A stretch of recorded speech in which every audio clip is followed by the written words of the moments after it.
তো ঘটনাটি আসলে অনেক আগে, কেউ প্রায় আমাদের মুক্তিযুদ্ধের আগের ঘটনা। তো যার সঙ্গে ঘটেছিল ওনার নাম ছিল হচ্ছে জলিল। উনি পেশায় এলো কসাই ছিলেন। মানে ওনার প্রফেশনটা ছিল কসাই। বয়স খুব বেশি ছিল না, তো বয়স 20 থেকে 25-এর মধ্যে ছিল বয়স। ওনার বাড়ি ছিল রাজবাড়ী সদর থানার অধীনেই পুরাকান্দা নামক একটা জায়গা আছে। এটা একদম নদীর পাড়ে আর কি, একদম পাশে। তো রাজবাড়িটা পদ্মা নদীর পাশে অবস্থিত, বেশ একদম নদীর কাছাকাছি ওনার বাড়ি ছিল। উনি সাধারণত সন্ধ্যার পরে সাইকেল ছিল, সাইকেল চালিয়ে বাসায় চলে যেতেন। মানে এটা ছিল তার দৈনন্দিন মানে একটা কাজ আর কি। তো একদিন উনি কোনো কারণে বেশ কিছু কাজ শেষ করতে করতে দেরি হয়ে যেত, কারণ ওনাদের কাজটা ছিল রসুল ভাই ওই পরের দিন যেই পশুগুলো জবাই করা হবে সেগুলো একটু ম্যানেজ করে তারপর যেতেন আর কি। আচ্ছা, এই জন্য আবার কখনো কখনো এটা ম্যানেজ করতে একটু দেরি হয়ে যেত। তো ওই দিন কোনো কারণে একটু দেরি হয়ে যায়, উনি সাইকেল চালায় বাসার দিকে যাচ্ছিলেন। তো বাসার দিকে যাওয়ার সময় তো আমাদের ওই ওরাকান্দার যে রাস্তাটা আছে, যারা রাজবাড়ী জেলায় থাকবেন আছেন তারা জানেন, সেখানে দাঁতশি নামক একটা জায়গা পড়ে। দাঁতশি পার হয়ে ওরাকান্দা, এর মধ্যবর্তী জায়গাটা বেশ ফাঁকা, দুপাশে একদম ফাঁকা থাকে, এখনো ফাঁকা, এখনো মানে বেশ শুনশান জায়গা এটা। তো উনি যখন যাচ্ছিলেন তখন চাঁদের আলো, তো হঠাৎ করে দেখলেন রাস্তার পাশে একটি বিড়াল, এবং ওই বড় বিড়ালের সাথে ছোট ছোট বাচ্চা বিড়াল, মানে ওই এটা হলো মা বিড়াল, সাথে 4-5টা তার বাচ্চা আর কি। তো রাস্তার পাশে মানে খেলা করছে আর কি। জি, আসলে উনি যেহেতু মানে অনেক সময় দেখা যাচ্ছে যে আমরা ভাইয়া যখন রাস্তাতে যাই কোনো কারণ ছাড়াই দেখা যায় একটা কুকুর যাচ্ছে, কুকুরকে আমরা একটা ঢেল মারি, অথবা আমরা কোনো বিড়ালকে আঘাত করি। এটা কিন্তু আমাদের অনেকেরই এই বদ অভ্যাসটা আছে। উনি যখন সাইকেল চালিয়ে যাচ্ছিলেন তো ওরার মধ্যে হঠাৎ করে একটা মানে দুষ্ট চিন্তা করলো, মানে মাথায় চেপে বসে। উনি করলেন কি, সাইকেলটা হঠাৎ করে ওই যখন দেখলেন কাছাকাছি চলে আসছে, বিড়াল রাস্তা থেকে সরে না, তখন উনি ওই দুষ্ট চিন্তাটা মাথায় আসে, উনি করে কি সাইকেলটা বিড়ালের গায়ের উপর দিয়ে চালায়। আচ্ছা, উনি মনে করছে এটা একটা ফান হিসাবে নিয়েছেন আর কি। মানে স্বাভাবিকভাবে আমরা পশুদেরকে আঘাত করি, উনি ওইভাবেই একটা ফান মজা হিসাবে এটা নিয়েছেন আর কি। তো উনি যখন এই কাজটি করেন, একবার পিছন দিকে তাকান, তখন দেখলেন যে ওই বড় বিড়ালটা খুব ছটফট করছে। মানে একটা পশুকে যদি জবাই করে ফেলা হয় তখন দেখা যায় যদি যেমন ছটফট করে, লাফালাফি করে, বিড়ালটা ওইভাবে ছটফট করছে।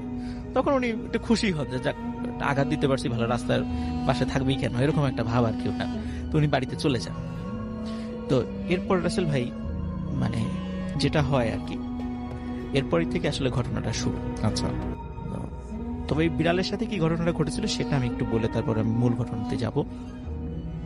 প্রিয় লিসেনার, নতুন একটি এপিসোডে আপনাদের জানাই স্বাগত। চলে আসলাম বাছাইকৃত ভয়ানক কিছু ঘটনা। এই ভিডিওর মধ্যে আপনারা শুধু বাছাইকৃত ভয়ানক ঘটনা শুনতে পাবেন। আপনারা যারা বাছাইকৃত ভয়ানক ঘটনা শুনতে চান তারা অবশ্যই এই চ্যানেলটি সাবস্ক্রাইব করে নেবেন, কেননা এই চ্যানেলটিতে প্রতিদিন রাত 10টা বাজে বাছাইকৃত সকল ভূতের ঘটনা পাবলিশ করা হয়। তাহলে চলুন এই ভিডিওতে একটি লাইক করে দিয়ে প্রত্যেকটি ঘটনা শেষ পর্যন্ত শুনে আসি। ওখানকার স্থানীয় যারা লোক, যারা কৃষি কাজ করতো, যখন ভোরবেলা তারা কৃষি কাজ করার জন্য এসেছে, যখন দেখে যে একটি বিড়াল এরকম মৃত অবস্থায় পড়ে আছে এবং 4-5টা বাচ্চা ওই ওই বিড়ালের ডেড বডির পাশে বসে আছে। এখন যে লোকই মানে ওই বিড়ালটা রাস্তা থেকে সরাতে যায়, ওই বাচ্চাগুলো সরাতে দেয় না, মানে কিছুতে ওখান থেকে সরাতে দেবে না। আচ্ছা, তখন মানে ওরা বাচ্চাগুলো হয়তো বুঝতে পারছে এই ডেড বডিটা নিয়ে হয়তো ওরা কোথাও ফেলে দেবে, কিন্তু কোনো একজন ব্যক্তি, একজন ফজরের নামাজ পড়ে যখন আসছিলেন তখন দেখলেন এই অবস্থা, তখন বললেন যে এই বিড়ালটাকে এইভাবে ফেলে দেওয়া ঠিক হবে না, তো এটাকে আমরা দাফন করে দিই, মানে এমনি মাটিতে দাফন করে দিই। তখন উনি নামাজ পড়ে আসছিলেন, তখন অদ্ভুত ব্যাপার, উনি যখন ওই বিড়ালটার গায়ে হাত দিয়েছেন তখন বাচ্চা বিড়ালগুলো কিচ্ছু বলে নাই, এবং যখন ওই বিড়ালটাকে নিয়ে যাচ্ছিল বাচ্চা বিড়ালগুলো পিছনে পিছনে যাচ্ছিল। যখন গর্ত করে, মানে ওই সময় স্থানীয় যারা ওই সময় উপস্থিত ছিলেন তাদের বর্ণনা অনুযায়ী যখন গর্ত করে বিড়ালটাকে মাটিতে পুঁতে দেওয়া হলো, তখন ওই বাচ্চা বিড়ালগুলো ওই মা বিড়ালের কবরের উপরে, মানে বিড়ালের যে কান্নাটা আর কি, সে মানে এটা খুব হৃদয় বিদারক একটা দৃশ্য ছিল। তো যাই হোক রাসেল ভাই, এরপরে কিন্তু ওই বাচ্চা বিড়াল মানে কয়েকদিন দেখা গিয়েছিল যে ওই মা বিড়ালের ওই কবরের কাছে এসে কান্নাকাটি করতে, মানে এরপর থেকে আর কখনো ওই বাচ্চা বিড়ালগুলোকে দেখা যায়নি। আচ্ছা, এরপরে রাসেল ভাই যেটা হয় সেটা হচ্ছে যে ওই যে জলিল, যে যার কথা বললাম, যিনি ওই সাইকেলটা চালিয়ে দিয়েছেন তার উপরে, ওনার স্ত্রী আবার সন্তান সম্ভবা ছিলেন। আচ্ছা। যখন ওনার স্ত্রী ওই সময় 8 মাসের হয়তো প্রেগনেন্সির ওই সময়টা ছিলেন, যখন 2 মাস পরে সন্তান ভূমিষ্ঠ হয়, তখন যে অদ্ভুত ব্যাপার যেটা খেয়াল করা যায় সেটা হলো ওই বাচ্চা মনে হয়েছিল যে ওই মায়ের পেটেই মানে তার মেরুদণ্ডটা মুচড়ে ভেঙে দিয়েছে। আচ্ছা। এবং মৃত অবস্থায় সন্তান প্রসব হয়। তো এটা বলে যে এইভাবে তো হওয়ার কথা না। সবাই বলে যে এতদিনের যারা ওখানে ধাত্রী যারা ছিলেন বলে যে আমরা তো কখনো এরকম দেখি নাই। তারপরে হতেই পারে, কোনো কারণে হতেই পারে, হয়তো বা উনি আঘাত পেয়েছিলেন বা পড়ে গিয়েছিলেন, বলে যে এই কারণে হয়তো বা হতে পারে। আচ্ছা। তো এখানে এই বিষয়টা সবাই মোটামুটি শুরুর দিকে স্বাভাবিকভাবে নিয়েছিলেন।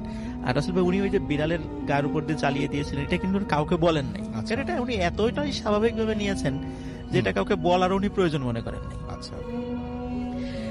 এরপর থেকে রাসেল ভাই ওনার বাসায় কিছু অদ্ভুত ঘটনা ঘটতে থাকে।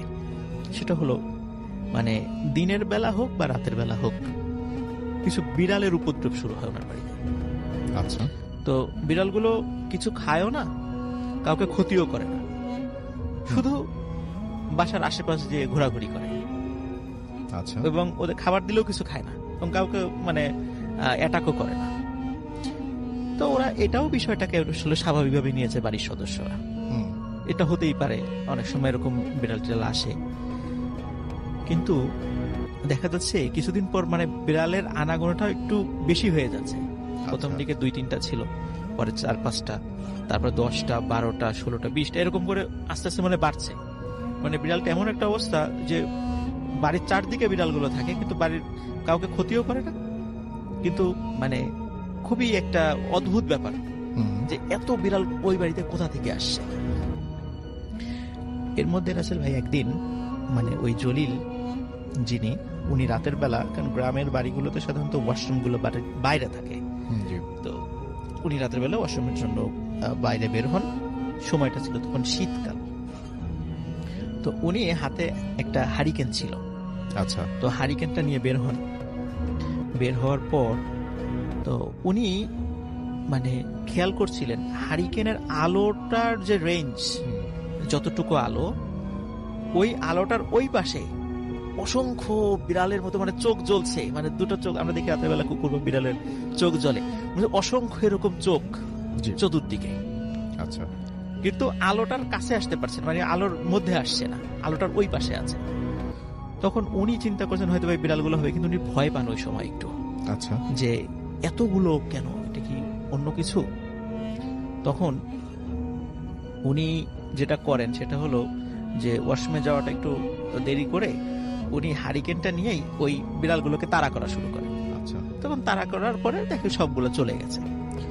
তখন উনি যখন আবার ওয়াশরুমে যাবেন তখন দেখেন যে আগের থেকেও দ্বিগুণ পরিমাণ বিড়াল চতুর্দিকে। আচ্ছা। তখন উনি চিন্তা করেন মনে হয় যে দিনের বেলা মানে এগুলা গিয়ে আরগুলোকে ডেকে নিয়ে আসছে, উনি এটা মনে করেন। উনি আবার সেগুলোকেও তাড়িয়ে দেন। তখন মনে হলো যেগুলো তাড়িয়েছে তার থেকেও আরো দ্বিগুণ পরিমাণ বিড়াল চলে আসছে এখানে, এবং ওই আলোর ভিতরে তার আসতে পারছে না। আচ্ছা। তখন উনি চিন্তা করেন এটা মোটেও স্বাভাবিক বিষয় নয়। তখন উনি যেটা করেন সেটা হলো যে তখন উনি ওনার ঘরের দিকে যেতে থাকেন। এর মধ্যে কি হয় রাসেল ভাই, আসলে ওই হারিকেনটাতে আবার তেল ছিল খুবই কম, এটা উনি খেয়াল করেন নাই। উনি দেখলেন যে হারিকেনের তেলটা ফুরিয়ে গেছে, যে কোনো সময় হারিকেনটা বন্ধ হয়ে যাবে। এবং উনি খেয়াল করছেন আলোর রেঞ্জের মধ্যে তো আসতে পারছে না। উনি এটাও বুঝলেন যে যখনই এই আলোটা বন্ধ হয়ে যাবে তখনই এই বিড়ালগুলো আমাকে অ্যাটাক করবে। তখন উনি ঠিক ঘরের কাছাকাছি যখন আসার পরে হারিকেনটা ফেলেই এক দৌড়ে ঘরে চলে যান। তখন উনি জানালা দিয়ে দেখেন যে হাজার হাজার বিড়াল ওনার দরজার বাইরে। আচ্ছা। তখন উনি চিন্তা করেন যে এই ঘটনাগুলো কেন ঘটছে। তখন উনি পরিবারের সাথে শেয়ার করেন যে আমি তো এইরকম একটা ঘটনা ঘটেছিল, তো আমি তো বিষয়টা খুব স্বাভাবিকভাবে নিয়েছিলাম, কিন্তু এখন এই যে বাসায় যে এই পরিমাণ বিড়ালগুলো আসছে আমার মনে হয় ঘটনা। তখন উনি যেটা করেন, উনি ওই যেখানে ওই বিড়ালটাকে উনি আঘাত করেছিলেন সেখানে আশেপাশের লোকজনের কাছে জিজ্ঞাসা করেন।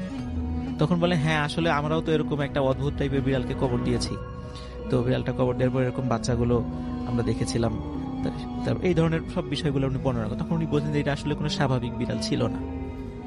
তখন এদিকে রাসেল ভাই ওনার যতগুলো সন্তানের পরে হয়েছিল প্রত্যেকেরই কিন্তু তারা মৃত অবস্থায় ভূমিষ্ঠ হয়েছে এবং প্রত্যেকেরই একই রকম অবস্থা, মনে হচ্ছে ওদেরকে কেউ মানে মুচড়ে ওদের কোমরটা ভেঙে দিয়েছে। এইভাবে ওনার প্রায় 6-7টা বেবি ওনার এইভাবে মৃত অবস্থায় প্রসব হয় ওনার ওয়াইফের। তো এরপরে ভালো একজন মানে আলেমের সাথে পরামর্শ করেন, তখন বলেন যে আসলে ওই বিড়ালটা ছিল একটা মা বিড়াল, আচ্ছা, ওরা এমনিতেই চাঁদের আলোতে খেলা করছিল, তোমার উচিত হয় নাই ওর গায়ের উপর দিয়ে সাইকেলটা চালিয়ে দেয়া। তখন যেহেতু তুমি এটা অন্যায় করেছো, তো এটার পানিশমেন্ট হিসেবে এটা হচ্ছে, তো এটার সমাধান হলো যে আল্লাহর কাছে দোয়া করো, কারণ যেহেতু হত্যার বদলে হত্যা, ওরা জিনরা এটাই বিশ্বাস করে। আল্লাহর কাছে দোয়া করো, আল্লাহ যদি ওদের মনটা নরম করে দেয়, হয়তোবা তুমি এই জায়গা থেকে বের হয়ে আসতে পারবে।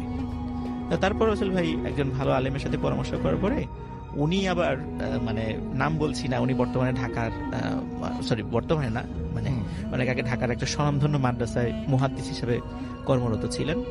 তা উনি এখন আর জীবিত নাই। তো উনি ওই জিনদেরকে ডেকেছিলেন।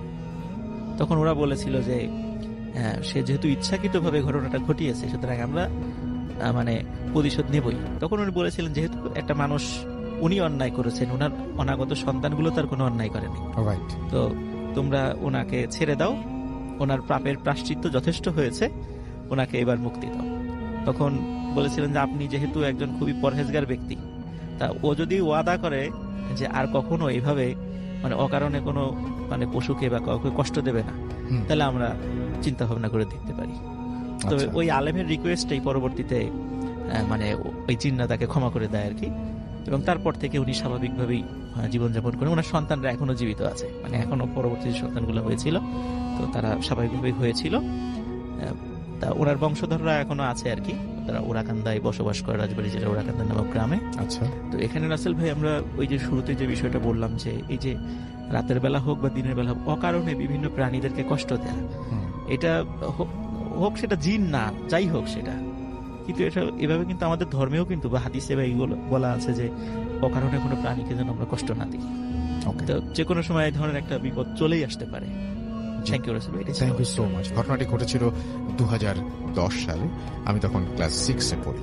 অন্যান্যদের মতো পুতুল খেলতে আমিও ভালোবাসতাম, এখনো ভালোবাসি। তবে যে ঘটনা আমার সাথে ঘটেছিল তারপর থেকে পুতুল খেলার প্রতি ভালো লাগার সাথে সাথে ভয়টাও মনে থেকে গেছে।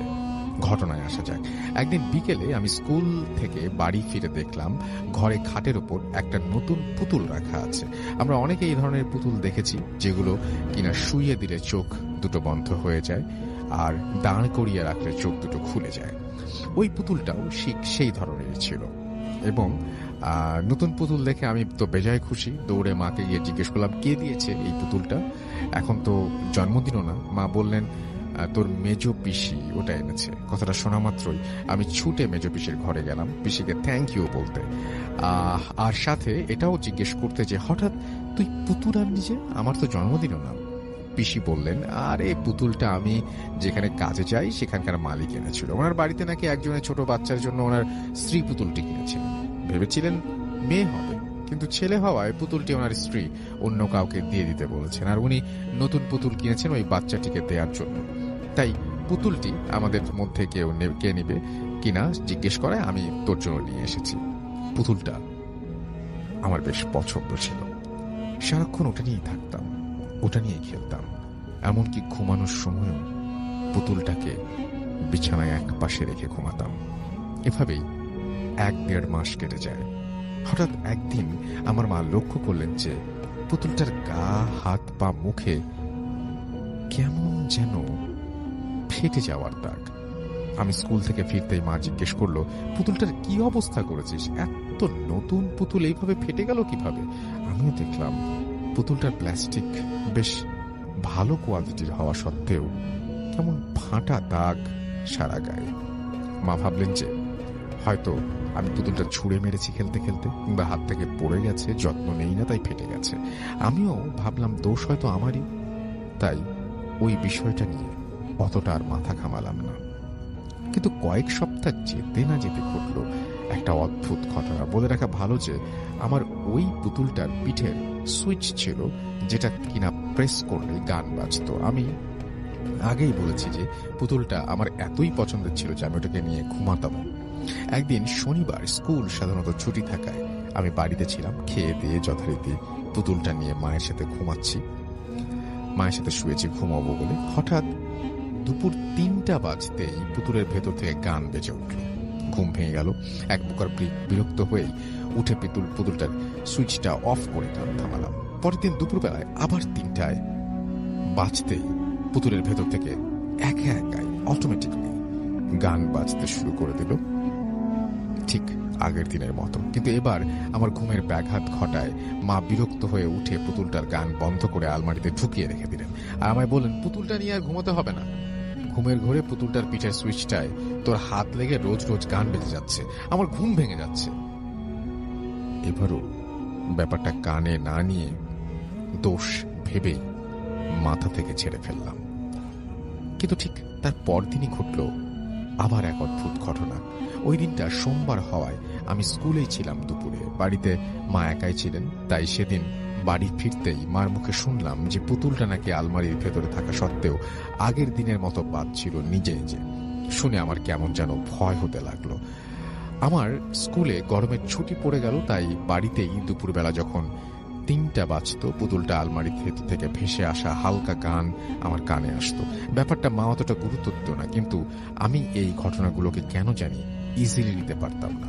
৫-৬ দিন পর যখন সকালবেলা মা ওনার এক স্টুডেন্টকে পড়াতে গেলেন, তখন আমি চুপি চুপি পুতুলটা নিয়ে আমাদের বাড়ি থেকে অদূরেই থাকা একটা পুকুরে ফেলে দিয়ে এলাম।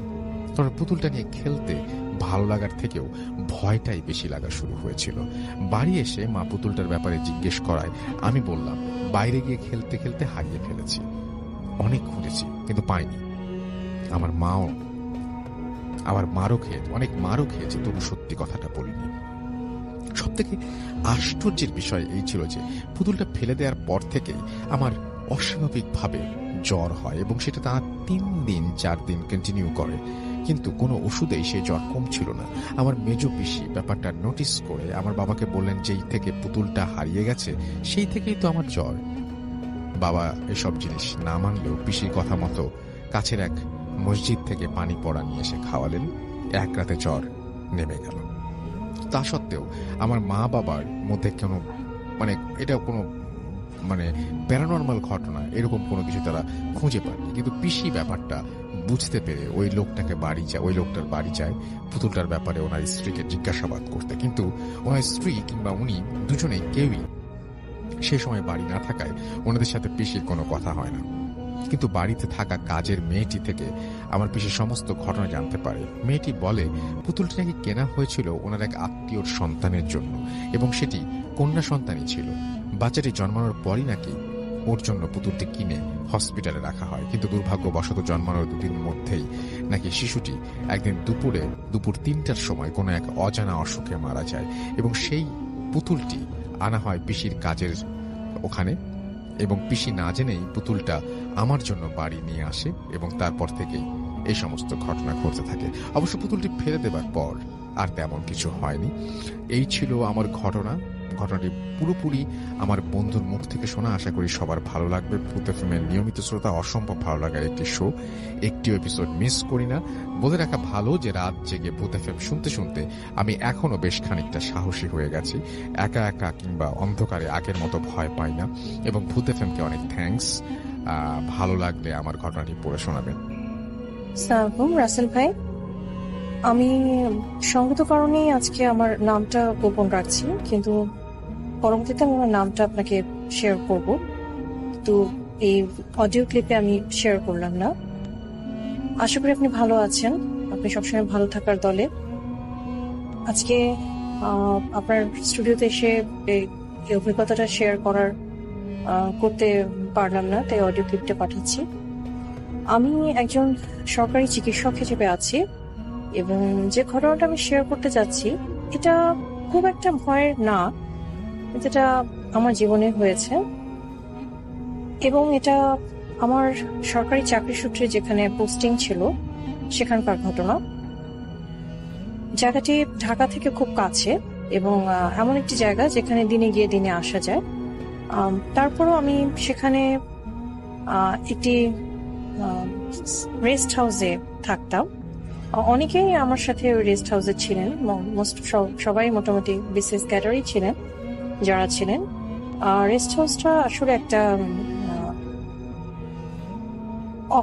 অফিসের একতলা দোতলা নিয়ে অফিস। সে একতলায় অফিস ছিল আর দোতলায় হচ্ছে থাকার ব্যবস্থা ছিল, তিনতলাও আন্ডার কনস্ট্রাকশন ছিল। এখন একতলাতে প্রায় 10টার মতো রুম ছিল, তারই একটা রুমে আমি থাকতাম এবং আমার পাশে একজন জাজ সাহেব ছিলেন এবং এরকম আরো বিভিন্ন জন থাকতেন যারা কোয়ার্টার পাননি এরকম, কিন্তু মহিলা কেউ ছিলেন না, আমি থাকতাম। তো যে রাতের এটা ঘটনা, সে রাতে আসলে আমি যথারীতি 10টার সময় ঘুমিয়ে পড়তাম এবং যেহেতু অনেক বড় একটা প্রায় 1 বিঘা জমির ওপর এই স্ট্রাকচারটা ছিল, তো আর যেহেতু আমার একা থাকা পড়তো, তখন আমি লাইটটা জ্বালিয়ে ঘুমাতাম, আমি লাইট বন্ধ করে ঘুমাতাম না। একটা লাইট থাকতো, হয় বাথরুমের লাইটটা জ্বালানো থাকতো বা রুমের লাইটটা জ্বালানো থাকতো। আর আমার এই যে কোয়ার্টারটা ছিল তার পিছনেই আর কি একটা লেক ছিল, ওখানে প্রায় রাত 10টা-11টার সময় খুব শিয়াল ডাকতো বা দেখা যেত ছেলেপেলেরা আড্ডা দিতে এসছে, বিশাল লেক ছিল। তো এই জন্যই আমি কিছুটা নিজের নিরাপত্তার জন্য আমি লাইটটা জ্বালিয়ে রাখতাম আর জানলা সব ভালো করে বন্ধ করে, দরজা বন্ধ করে এরকম করে মশারি টাঙিয়ে শুতাম। তো রাতের বেলা আমি 10টার সময় ঘুমিয়ে পড়েছিলাম, এটা আমার খেয়াল আছে। তো হঠাৎ করে রাত আনুমানিক কটা হবে আমার খেয়াল নেই, আমার হঠাৎ করে ঘুম ভেঙে যায় এবং ঘুম ভেঙে যাওয়াতে আমি বুঝলাম যে পুরোপুরি একটা অন্ধকারের মধ্যে আছি, একদমই অন্ধকার, কিছুই দেখা যাচ্ছে না।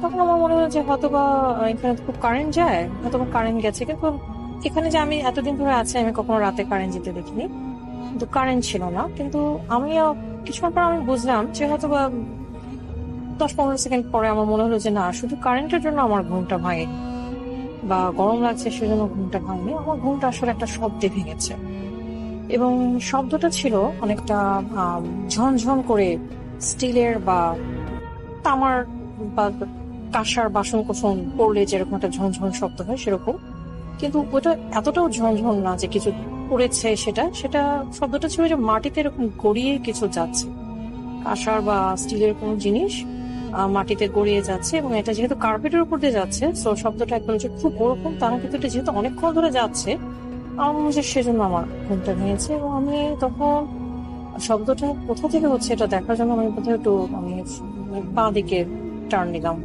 তাকালাম। আমি খেয়াল করলাম যে একটা বল, একটা মানে বাচ্চারা যেরকম বল দিয়ে খেলে এরকম একটা বল, এবং সেটা পুরোপুরি আগুনের একটা গোলার মতো, কিন্তু সে আগুনটা একদম যে দাউ দাউ করে জ্বলা আগুন, যেমন আমরা আগুন ধরালে যেরকম থাকে সেটা না, খুব মাইল্ড যেমন আমরা ল্যাম্পের আলো জ্বলে ঠিক এরকম টাইপেরই, কিন্তু পুরো কালারটা হচ্ছে কমলা বা লালের কাছাকাছি আভাটা। এবং ওই বলটা মাটিতে গড়িয়ে একবার এদিকে আসছে, ওদিকে আসছে এবং ওই বলটা নিয়ে কেউ খেলছে। আমি এরপরে দেখলাম যে যে খেলছে, যে তার মুখটা আমি দেখতে পেলাম অনেকটা শ্রীকৃষ্ণের ছবি যেমন আমরা দেখি, তার গায়ের রং পুরোই নীল বা চোখটা খুব সুন্দর টানা, ঠোঁটটা একেবারে কমলা বা লাল, চুলগুলো বড় বড়, ঠিক ওরকম টাইপের একটা খালি গা, ওরকমই এরকম ধুতির মতো পরা বা ওরকম কিছু, আমি তো কতটার সময় খেয়াল করিনি কাপড়টা, কিন্তু গায়ের রংটা যে এরকম নীলচে ছিল বা খুব সুন্দর, চোখগুলো যে খুব সুন্দর কাজল দেওয়া আঁকা ছিল এরকমটা আমার মনে হলো। এবং মনে হলো যে ওটা 2-3 বছরের বাচ্চা এরকম টাইপেরই হবে। সে বলটা ধরেছে, আবার বলটা ছুঁড়ে মানে মাটিতে গড়িয়ে আরেকজনকে দিচ্ছে এবং যাকে দিচ্ছে তাকে আমি আসলে দেখতে পাচ্ছি না, সে একজন আছে কেউ এটা বুঝতে পারছি, দেখতে পাচ্ছি না কারণ হচ্ছে কিছু একটা আমার সামনে দাঁড়িয়ে আছে, পুরোপুরি একদম কালো একটা স্ট্রাকচার আমার সামনে, খুব লম্বা, মনে হচ্ছে ছাদ পর্যন্ত গেছে, এরকমই মনে হলো কিছু একটা দাঁড়িয়ে আছে, যার জন্য আমি আরেকজন যে আছে তাকে আমি দেখতে পাচ্ছি না। তো এরকম অবস্থা আমি একটু অ্যাস্টনিশ হলাম যেটা এটা কি দেখছি। তো এটার জন্য আমি বোধহয় আরেকটু উঠতে গেছিলাম যে একটু ভালো করে হাতের উপর ভর দিয়ে একটু উঠে দেখি কি কি দেখছি আমি। এবং একটা জিনিস খেয়াল করলাম, আমার মশারিটাও মনে হলো নেই, কারণ আমি সরাসরি দেখতে পাচ্ছি, মশারির ভেতর দিয়ে যে দেখছি তা না। পরে দেখলাম যে যে আমি নড়ে উঠেছি, যে যে বাচ্চাটাকে আমি দেখতে পাচ্ছিলাম, খুব সুন্দর চেহারা, ওদের খুব সুন্দর মিষ্টি চেহারা, খুব ই বলবো যে গ্লোয়িং, এরকম। সে বাচ্চাটা আমি দেখলাম যে আমাকে বোধহয় একটু দেখলো, দেখে বলটা ধরলো, খপ করে ধরে যার সাথে সে খেলছে তার দিকে ইশারা করে মুখে একটা আঙ্গুল দিল, যেরকম আমরা চুপ থাকতে বলি। মানে সে ইশারা করে বোঝাচ্ছে যে আমি উঠে গেছি, আমি উঠে গেছি, এটা সে আরেকজনকে বোঝাচ্ছে যে শব্দ হচ্ছে আমি উঠে গেছি। এবার যে ও ইশারাটা করলো, আমার কাছে মনে হলো যে আমার সামনের যে কালো অবয়বটা ছিল বা যে দেয়ালটা ছিল, ওটা কি ছিল, সেটা নড়ে উঠলো। নড়ে উঠে মনে হলো যে সেটা পুরোটাই আমাকে কভার করে ফেলেছে, আমার উপর ঝুঁকে এসছে এরকম মনে হলো। এবং যেটা আমি ফিল করলাম যে আমার দুটো চোখের পাতা, মনে হলো দুটো আঙ্গুল, খুব গরম দুটো আঙ্গুল দুটো খুব মানে চেপে ধরেছে আমার চোখের পাতাটা। চেপে ধরার সাথে সাথে আমার মানে আমি না, আমার কোনো আর হুঁশ নেই, আমি একদম মানে আমাকে বালিশের চেপে ধরেছে এরকম মনে হলো, এবং একদম ঘুম, আমি একেবারেই ঘুম, আমার এরকম ঘুম আমার আসে না। সে কি আমি ঘুমিয়ে পড়েছিলাম না আমি অজ্ঞান হয়ে গেছিলাম জানি না। পরের দিন আমার মনে আছে আমার 11টা-12টার সময় ঘুম ভেঙেছে, এবং তখন আমি নাস্তা করতে গিয়ে রেস্ট হাউসের দারোয়ানকে খোঁজ করি বা করি, তাকে জিজ্ঞেস করি যে কালকে সে কোথায় ছিল কিনা। তো সে বললো যে আসলে কালকে সে আসেনি, এবং সে আসলে জানতো না যে আমি আছি, ও মনে করেছে আমি তো ঢাকায় ব্যাক করেছি, তো আসেনি। এবং কালকে আসলে রেস্ট হাউসে কেউই ছিলেন না, ওটা বোধহয় খুব সম্ভবত একটা সরকারি ছুটির আগে পড়ে গেছিল, বা আমি যেতে পারিনি, আসলে আমরা হয়তো বা ছুটি পাইনি, বা অন্য কেউ সবাই ছুটি পেয়েছে বা ছুটি নিয়েছে। যাই হোক, পুরো রেস্ট হাউসে যেটা দাঁড়ালো যে আমি পুরোপুরি একাই ছিলাম। এই পুরো 1 বিঘা একটা বিল্ডিং এর উপরে দেখা গেছে আমি একা ছিলাম। এবং পরবর্তীতে আসলে আমি আর ও পরে রেস্ট হাউসে বা ওই রুমে আসলে থাকার আমি সাহস করিনি, নাইট স্টে আমি করিনি। যেটা এই অতিপ্রাকৃত ঘটনার জন্য যে তা না, অনেকটা নিজের নিরাপত্তার জন্য মনে হলো যে আসলে এত একেবারে একা থাকবো এরকম রিস্ক নেওয়া নামাই ভালো এটা। তারপরে আমি আসলে বদলি হয়ে আসি। ঘটনাটা আসলে খুব ভয়ের যে তা না, কিন্তু অনেকদিন ধরেই আসলে ভূত এফএম শুনছি, আপনার ভূত এফএম শুনেছি, আবার আপনি শুরু করেছেন আপনার যে নতুন যাত্রা, এটা আরো ভালো হয়েছে, আরো ভালো হোক, আরো দীর্ঘ হোক। ভূত এফএম 10 বছর চলেছে, এটা আরো 20 বছর চলতেই থাকুক, সেই শুভ কামনা রইল। ঘটনাটা আসলে এত ভয়ের না, কিন্তু আমার সাথে হয়েছে, এবং আমি আর আসলে ওদিন আরো বেশি যদি জেগে থাকতাম কি যে হতো আমি জানি না। ভালো লাগলে শেয়ার করবেন। আসল ভাই ভালো থাকবেন। আব্দুর রব মৃধা উনি একজন পেশায় কৃষক ছিলেন। ওনার বাসা হচ্ছে নড়াইল জেলার লোহাগাড়া উপজেলার শালনগর ইউনিয়নের মাকরাইল গ্রামে। এই মাকরাইল গ্রামে ওনার বসতি, এবং অনেক আগে থেকে তিনি সেখানে বংশ পরম্পরায় বসবাস করছেন। ওনার কৃষি জমি, সেটি ওনার ভিটা থেকে 5 থেকে 7 কিলোমিটার দূরে। প্রতিদিন সেখানে তিনি যান, এবং সেখানে ওনার যে 2টি গরু রয়েছে এই গরু দিয়ে সেখানে চাষাবাদ করেন। যেহেতু বাসা থেকে 5 থেকে 7 কিলোমিটার দূরে ওনার জমি ছিল, এই জন্য উনি যে কাজটি করতেন সেটি হচ্ছে যে ফজরের আজানের ঠিক পরপরই উনি গরু এবং লাঙল নিয়ে এবং বা কৃষিকাজ রিলেটেড আনুষঙ্গিক জিনিসপত্র নিয়ে বের হয়ে যেতেন। সকালের আলো হতে না হতেই উনি ওনার জমিতে চলে যেতেন এবং চাষাবাদ শুরু করতেন, এবং পরন্ত বিকেলে আবার ফিরে আসতেন। ওনার মতো কিন্তু আরো কৃষক ছিল, তারাও ঠিক আজানের পরপরই রওনা দিত, এবং ভোরের আলো ফুটতে না ফুটতেই তারা তাদের জমিতে চলে এসে চাষাবাদ শুরু করে দিত। এমনই একটি রাতের ঘটনা। আলামিনের নানা আব্দুর রব মৃধা হঠাৎ রাতে ওনার ঘুম ভেঙে যায়। তিনি তখনও বুঝতে পারছিলেন না যে ফজরের আজান কি হয়েছে নাকি হয়নি। তখন আসলে তিনি ওইভাবে ঘড়ি দেখারও প্রয়োজন বোধ করেন নাই। তখন তিনি যে কাজটি করেন, তিনি ঘর থেকে বের হন, বের হয়ে ওনার যে 2টি গরু রয়েছে এই গরু নিয়ে এবং লাঙল নিয়ে উনি উনি ওনার মাঠের দিকে রওনা দেন। ওই রাতটি ছিল জ্যোৎস্না রাত। জ্যোৎস্না রাতে ওনার পথ চলতে কোনো অসুবিধা হচ্ছিল না। প্রতিদিন যে যতটুকু সময় লাগে সেই সময়ের মধ্যে উনি ওনার ক্ষেতে পৌঁছে যান এবং পৌঁছেই উনি গরু দিয়ে হাল চাষ শুরু করেন। অনেকক্ষণ হয়ে যাচ্ছে যে হাল চাষ করছেন, কিন্তু সকাল হচ্ছে না। উনি ভাবছেন এমন তো কখনো হয় না, সাধারণত সকাল হওয়ার সাথে সাথেই তো চলে আসে, আজকে না হয় একটু তাড়াতাড়ি চলে আসে, কিন্তু সকাল কেন হচ্ছে না? উনি এই জিনিসটি ভাবছেন এবং হাল চাষ করছেন। এবং উনি আরো চিন্তা করছেন যে এতক্ষণে তো কারো না কারো চলে আসার কথা এখানে, আরো কৃষকদের যাদের আশেপাশে জমি আছে, কিন্তু তারাও কেউ আসছে না। এদিকে সকালও হচ্ছে না, আসলে কি ফজরের আজান হয়েছে? উনি সেই চিন্তা করছিলেন।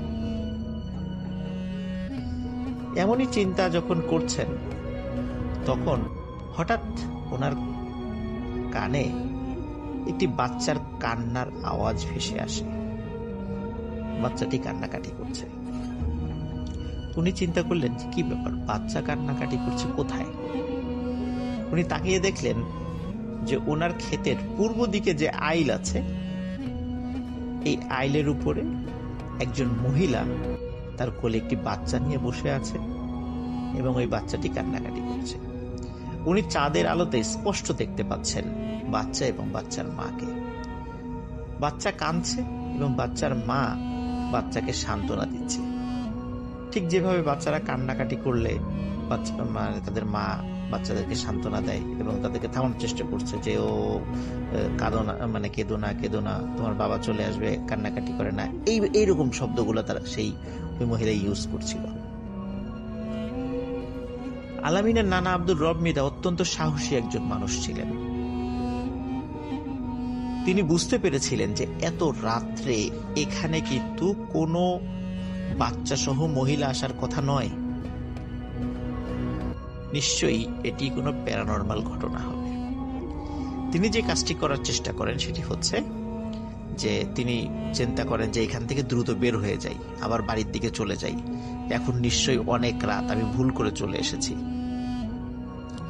এই চিন্তা করে যখনই ওনার দুটি গরু নিয়ে মাঠ থেকে বের হওয়ার চেষ্টা করছেন, তিনি দেখলেন যে উনি যখন উত্তর পাশের আইল দিয়ে বের হওয়ার চেষ্টা করছেন, তিনি দেখলেন ওই উত্তর পাশের আইলেও ঠিক একজন মহিলা একটি বাচ্চাকে কোলে নিয়ে বসে আছে। সেই বাচ্চাটিও কান্নাকাটি করছে এবং ওই মহিলা একই রকম ভাবে বলছে যে কেঁদো না, জাদু শোনা, তোমার আব্বু আসবে, এই ধরনের কথাবার্তা বলছে। তিনি দক্ষিণ দিকের আইল যেখানে আছে সেদিক দিয়ে বের হওয়ার চেষ্টা করলেন। তিনি দেখলেন দক্ষিণ দিকের আইলেও ঠিক একই রকম ভাবে বাচ্চা কোলে নিয়ে একজন মহিলা বসে আছে, সেও ঠিক একই কথাই বলছে তার বাচ্চার সাথে। কিন্তু অদ্ভুত ব্যাপার হলো পশ্চিম দিকের আইল, এখানে কেউ ছিল না। কিন্তু সমস্যা হলো ওই দিক দিয়ে তিনি বের হতেও পারছিলেন না। জমির একটি ভৌগোলিক গঠনগত কারণে ওই দিক দিয়ে আসলে বের হয়ে আসাও সম্ভব না। তিনি এটাও লক্ষ্য করছিলেন যে তিনজন মহিলা বাচ্চা সহ যে বসে আছে তার জমির তিন দিকের আইলের উপরে, এরা কেউ মাঠের মধ্যে আসছে না। তিনি কিন্তু সিগারেট খাওয়ার সিগারেটে খুব আসক্ত ছিলেন। আসলে গ্রামের যারা কৃষক তারা আসলে সিগারেট খান না, যেটা খায় সেটা বিড়ি। তিনি বিড়িতে খুব আসক্ত ছিলেন। ওনার কাছে এক প্যাকেট বিড়ি ছিল, ম্যাচও ছিল। উনি জানতেন যে আগুন জ্বালালে সাধারণত কেউ ক্ষতি করতে পারে না, এই টাইপের প্যারানরমাল কোনো বিষয়গুলো তাদের ক্ষতি করতে পারে না। এই জন্য তিনি বিড়ি ধরান এবং একটার পর একটা বিড়ি টানতে থাকেন। একটা সময় পর বিড়িগুলো শেষ হয়ে যায়। তখন যেটি কাজটি করেন সেটি হচ্ছে ওনার যে দুটি গরু নিয়ে এসেছিলেন, এই দুটি গরুর গলায় যে রশি ছিল, সেই রশি দুটি তিনি এক হাতে ধরেন এবং জোরে জোরে দোয়া পড়তে থাকেন। কিছু সময় পর আজানের শব্দ ভেসে আসে দূর মসজিদের মাইক থেকে। আজানের শব্দ আসার পরে আব্দুর রব মৃধা স্পষ্টভাবে দেখতে পান এই 3 জন মহিলা আইলের উপর থেকে উঠে দাঁড়ালো এবং উঠে দাঁড়িয়ে তারা যে দিক থেকে এসেছিল তার উল্টা দিকে হেঁটে চলে যাচ্ছে এবং অদৃশ্য হয়ে যাওয়া না, হাঁটতে হাঁটতে হাঁটতে হাঁটতে চলে যাচ্ছে, এভাবে চোখের আড়াল হয়ে গেল। তার কিছু সময় পরেই আরো কিছু কৃষকরা তারাও গরু এবং লাঙল নিয়ে তাদের জমিতে চলে আসে। তাদের কাছে তিনি আর কিছু বলেন না, যথারীতি চাষাবাদ করে পরন্ত বিকেলে উনি বাড়িতে ফিরে যান। বাড়িতে ফিরে গিয়ে উনি ওনার স্ত্রীকে সব ঘটনা খুলে বলেন। ওনার স্ত্রী আরো কিছু দোয়া পড়ে পানিতে ফু দিয়ে তাকে গোসল করিয়ে দেন এবং ঝাড়ফুঁক করেন যে আল্লাহ তাআলা তাকে কোনো ক্ষতি হতে দেননি।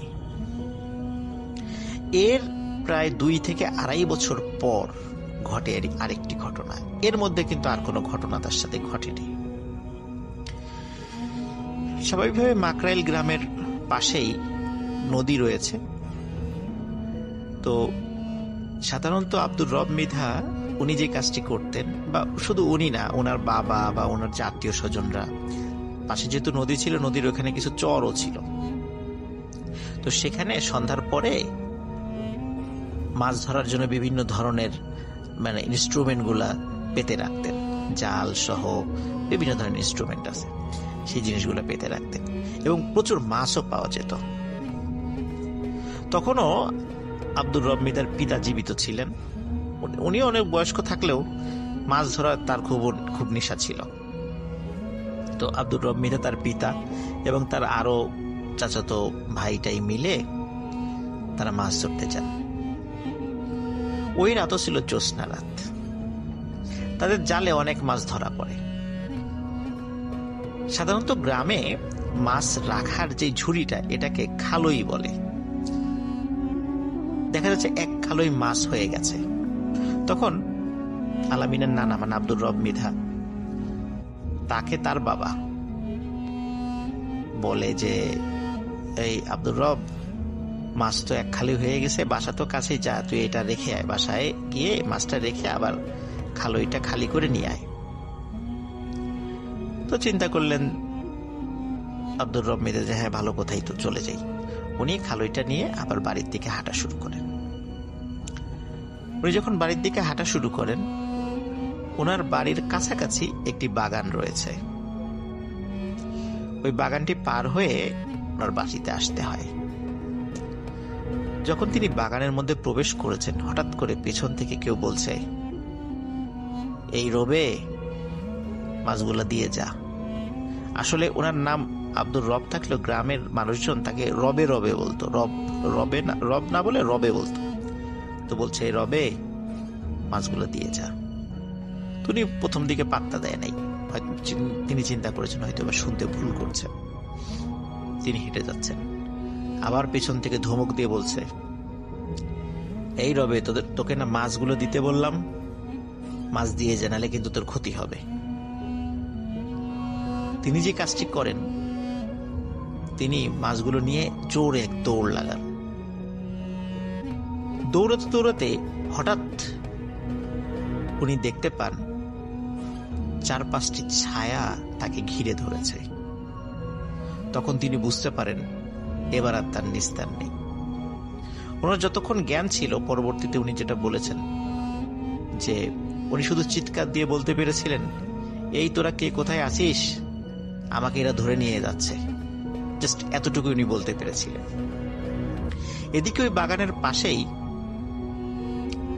আরেকজনের বাড়ি ছিল। ওই ব্যক্তি এই শব্দটি শুনে ফেলে যে আব্দুর রব মৃধা উনি চিৎকার করে এই ধরনের কথা বলেছেন। ওনার নাম ছিল বদিউর রহমান। স্থানীয়ভাবে লোকজন তাকে বদিয়ার বলতো। তো এই বদিয়ার এই শব্দটি শুনে, যেহেতু তার বাড়ি কাছাকাছি ছিল, একদম কাছে ছিল, উনি দ্রুত টর্চ লাইট নিয়ে বের হয়ে আসেন। বের হয়ে এসে আব্দুর রবকে খুঁজতে থাকেন। তিনি কোথাও তাকে দেখতে পান না। কিন্তু যেহেতু চিৎকার করেছেন উনি এত রাত্রে, নিশ্চয়ই কোথাও না কোথাও তিনি আছেন। এই বদিয়ারও খুব সাহসী লোক ছিল, তিনি একাই আব্দুর রব মৃধাকে খোঁজার জন্য বের হলেন। যেহেতু নদী কাছেই ছিল, হঠাৎ করে উনি দেখতে পেলেন যে উনি যেদিক দিয়ে খুঁজতে যাচ্ছেন সেখানে একটি গামছা পড়ে আছে। উনি যেহেতু আব্দুর রব মৃধাকে খুব ভালো করে চিনতেন এবং আব্দুর রব মৃধা যে গামছাটি সবসময় সাথে রাখতেন সেই গামছাটিকেও চিনতেন, তিনি বুঝতে পারলেন যে আব্দুর রব মৃধার কোনো বিপদ হয়েছে, নাহলে গামছাটা এখানে পড়ে আছে কেন। তিনি দ্রুত নদীর দিকে আগাতে থাকলেন। নদীর কাছাকাছি যাওয়ার সাথে সাথে উনি এক ধরনের অদ্ভুত গোংরানির আওয়াজ শুনতে পান। তিনি দ্রুত নদীর কাছে গিয়ে দেখেন যে আব্দুর রব মৃধার পা দুটো উপরে এবং মাথা বালির মধ্যে ঢুকিয়ে রেখেছে এবং ওইখান থেকে গোংরানির আওয়াজ আসছে। ওনার দম বন্ধ হয়ে গেছে, হালকা হালকা নিঃশ্বাস ওই বালুর মধ্যে দিয়ে তার নাকে যাচ্ছে, এই জন্য উনি গোংরানির আওয়াজ করছেন। উনি দ্রুত সেখানে যান এবং সেখান থেকে আব্দুর রব মৃধাকে উদ্ধার করে নদীর পানি দিয়ে হাত মুখ ধোন। তিনি খুব অসুস্থ হয়ে পড়েছিলেন এবং আর 1-2 মিনিট পরে হয়তোবা বদিয়ার মিয়া গেলেই আব্দুর রব মৃধাকে মৃত অবস্থায় তাকে দেখতে পেতেন তিনি। যাই হোক, আল্লাহর অশেষ রহমতে আব্দুর রব মৃধা সেখান থেকে উদ্ধার হয় এবং তাকে ওই বদিয়ার আব্দুর রব মৃধার বাড়িতে নিয়ে যান। তখন আরো লোকজন সবাই এগিয়ে আসে যে কি হলো, কারা তাকে অ্যাটাক করেছিল। সবাই আসে, সে দেখে সেই খালইটা শূন্য পড়ে আছে, তার ভিতরে কোনো মাছ নেই, তবে ছড়িয়ে ছিটিয়ে অল্প কিছু মাছ রয়েছে। কোনটার মাথা খাওয়া, কোনটার পেট চিরে কোনো মাছ খেয়েছে, কোনটার লেজ খাওয়া, এরকম কিছু কিছু মাছ চতুর্দিকে অল্প কিছু ছড়িয়ে আছে, আর অন্য কোনো মাছ নেই, শুধু খালইটা পড়ে আছে। এরপরে আব্দুর রব মৃধা দীর্ঘদিন অসুস্থ ছিলেন। তিনি এতটাই ভয় পেয়েছিলেন যে অনেকদিন অসুস্থ ছিলেন। আস্তে আস্তে আল্লাহ তাআলার অশেষ রহমতে তিনি সুস্থতা লাভ করেছেন। এখন যেটা হয় সেটা হচ্ছে যে আব্দুর রব মৃধার স্ত্রী তিনি সেলিম হুজুরের কাছে নিয়ে যান। এই সেলিম হুজুর হচ্ছে সেই হুজুর আমাদের 2 নাম্বার স্টোরিতে আপনারা শুনেছিলেন যে যখন রুহুল সর্বশেষ যেই কবরটি খুঁড়েছিল সেটি ছিল সেলিম হুজুরের কবর, এবং কবর খোঁড়ার সময় যে লাশটি রুহুলের হাত চেপে ধরেছিল সেটি হচ্ছে সেই সেলিম হুজুরের ডেড বডি। তো সেলিম হুজুরের কাছে নিয়ে যান। সেলিম হুজুর তাকে দেখেন, দেখে তিনি বলেন যে আসলে আপনি তো ধর্মকর্ম কিছু করেন না, আপনি যদি ধর্মীয় লাইনে চলে আসেন, 5 ওয়াক্ত সালাত আদায় করেন, কোরআন সুন্নাহ অনুযায়ী জীবনযাপন করেন, তাহলে আপনার সাথে যে সমস্যাগুলো হচ্ছে সেগুলো কিছুই হবে না। এবং আপনি রাত বিরেতে যেখানে চলাফেরা করেন না কেন, আল্লাহ চান তো আমি ইনশাল্লাহ ইনশিওর করছি যে আপনার কোনো সমস্যা হবে না, কিন্তু আপনাকে কথা দিতে হবে যে আপনি ধর্মের দিকে ফিরে আসবেন। আব্দুর রব মৃধা তিনি কথা দেন সেলিম হুজুরকে যে হ্যাঁ তিনি ফিরে আসবেন এবং সেলিম হুজুরের সাথেই তিনি উঠা বসা করবেন। তো সেলিম হুজুর উনি ধর্মকর্ম করতেন, উনি কোরআনে হাফিজ ছিলেন, মাওলানা ছিলেন, মাদ্রাসার মুহতামিম ছিলেন, বিভিন্ন জায়গায় যেতেন, ওয়াজ মাহফিল করতেন। তো ওনার সাথে থেকে থেকে আব্দুর রব মৃধাও কোরআন এবং সুন্নাহ বিষয়ক ব্যাপক পাণ্ডিত্য অর্জন করেন এবং মৌলিক যেই জ্ঞানগুলো সেগুলো আল্লাহ তাআলা তাকে অর্জন করার তৌফিক দান করেন ওই সেলিম হুজুরের ওসিলায়। আর ওই যে কবরস্থান যেটি ছিল, ওই কবরস্থানের পাশেই যে মসজিদটা ছিল, এই মসজিদেরই খতিব এবং পেশ ইমাম ছিলেন হচ্ছে সেলিম হুজুর। আর ওই মসজিদেরই মুয়াজ্জিন এবং খাদেমের দায়িত্ব দেয়া হয় এই আব্দুর রব মৃধাকে। খুব ভালোই চলছিল। এইভাবে কেটে যায় প্রায় 5 থেকে 7 বছর। সেলিম হুজুর একদিন হঠাৎ মারা যান। আর তার মৃত্যুর পরপরই কি ঘটনা ঘটেছিল কবরস্থানে সেটা আমরা দ্বিতীয় স্টোরিতে শুনেছি। সেলিম হুজুর মারা যাওয়ার পর আব্দুর রব মৃধাও খুব শোকে কাতর হয়ে পড়েন, কারণ এতদিন তার সাথে চলেছেন। খুব ভালো মানুষ ছিলেন সেই সেলিম হুজুর, এবং খুব বুজুর্গ একজন মানুষও ছিলেন। যাই হোক, উনি যথারীতি ওই মসজিদেই আজান এবং মসজিদের খেদমতের দায়িত্ব পালন করে যাচ্ছিলেন। কোনো এক রাতে হঠাৎ আব্দুর রব মৃধা উনি ওনার পাশে থাকা যে অ্যালার্ম ঘড়িটি ছিল টেবিলের পাশে রাখা, মানে টেবিল ক্লক যেটাই, আবসা আলোতে রাতের বেলা দেখতে পান যে 5:05 বাজে। ফজরের আজান হচ্ছে 4:30টায় এবং নামাজ হওয়ার কথা ছিল হচ্ছে 5:15-তে। যেই না উনি দেখেছেন যে 5:05 বাজে, উনি লাফ দিয়ে উঠেছেন যে আরে, জামাতের তো সময় হয়ে গেল, আজান তো দেয়া হয়নি, দ্রুত মসজিদে যেতে হবে। উনি দ্রুত উঠে অজু করেই জামা কাপড় পরে মসজিদের দিকে ছুটতে থাকেন। মসজিদের থেকে ওনার বাসার দূরত্ব বড়জোর 10 মিনিটের পথ ছিল। উনি দ্রুত মসজিদে যান। মসজিদে গিয়ে দেখেন মসজিদের দরজা বন্ধ। উনি চিন্তা করেন যে কি ব্যাপারে, একজন মুসল্লিও আসে নাই। উনি দরজা খুলে মসজিদের ভিতরে লাইট জ্বালান। ততদিনে কিন্তু ওই সমস্ত মসজিদগুলোতে সবগুলোতে ইলেকট্রিসিটি চলে আসছে, মাইকও আছে, মানে আধুনিক কিছু সরঞ্জামাদি মসজিদে ছিল, ইলেকট্রিসিটি, মাইক সবকিছু ছিল। তো উনি যখনই লাইট জ্বালিয়েছেন, তিনি দেখেন ঘড়িতে মাত্র 12:15 বাজে। আসলে ওনার অ্যালার্ম ক্লকে যে সময়টি ছিল সেটি হচ্ছে 12:05। উনি বড় কাঁটাটি যখন 1-এর উপরে দেখেছে, তখন উনি ঘুম থেকে উঠে হঠাৎ করে ওনার মনে হয়েছে এটা 5:05 বাজে, যার কারণে উনি এটি দেখতে ভুল করেছিলেন। তখন চিন্তা করেন, যাক, যেহেতু ভুল হয়েই গেছে, তাহলে বাসায় চলে যায়, আরো কিছুক্ষণ ঘুমিয়ে তারপরে আবার চলে আসবো। উনি মসজিদের লাইট বন্ধ করে, দরজা বন্ধ করে বের হয়ে যান। বের হয়ে যখনই উনি রাস্তা দিয়ে হাঁটতে থাকেন, তখন হঠাৎ দেখেন যে রাস্তার ঠিক পশ্চিম পাশ থেকে সাদা আলখেল্লা পরা একজন মানুষ রাস্তার পূর্ব দিকে চলে গেল। রাস্তার পশ্চিম পাশে ছিল একটি বট গাছ, এই বট গাছের পাশেই ছিল সেলিম হুজুরের বাড়ি, আর রাস্তার ঠিক পূর্ব পাশে ছিল হচ্ছে এই কবরস্থান। তো সেলিম হুজুরের বাড়ির ভেতর থেকে ওই বট গাছের নিচ দিয়ে একটি আলখেল্লা পরা একটা লম্বা একজন মানুষ, তিনি কবরস্থানের ভিতরে ঢুকে গেলেন। এই দৃশ্য যখনই তিনি দেখেছেন, তখন উনি মারাত্মক ভয় পেয়ে যান।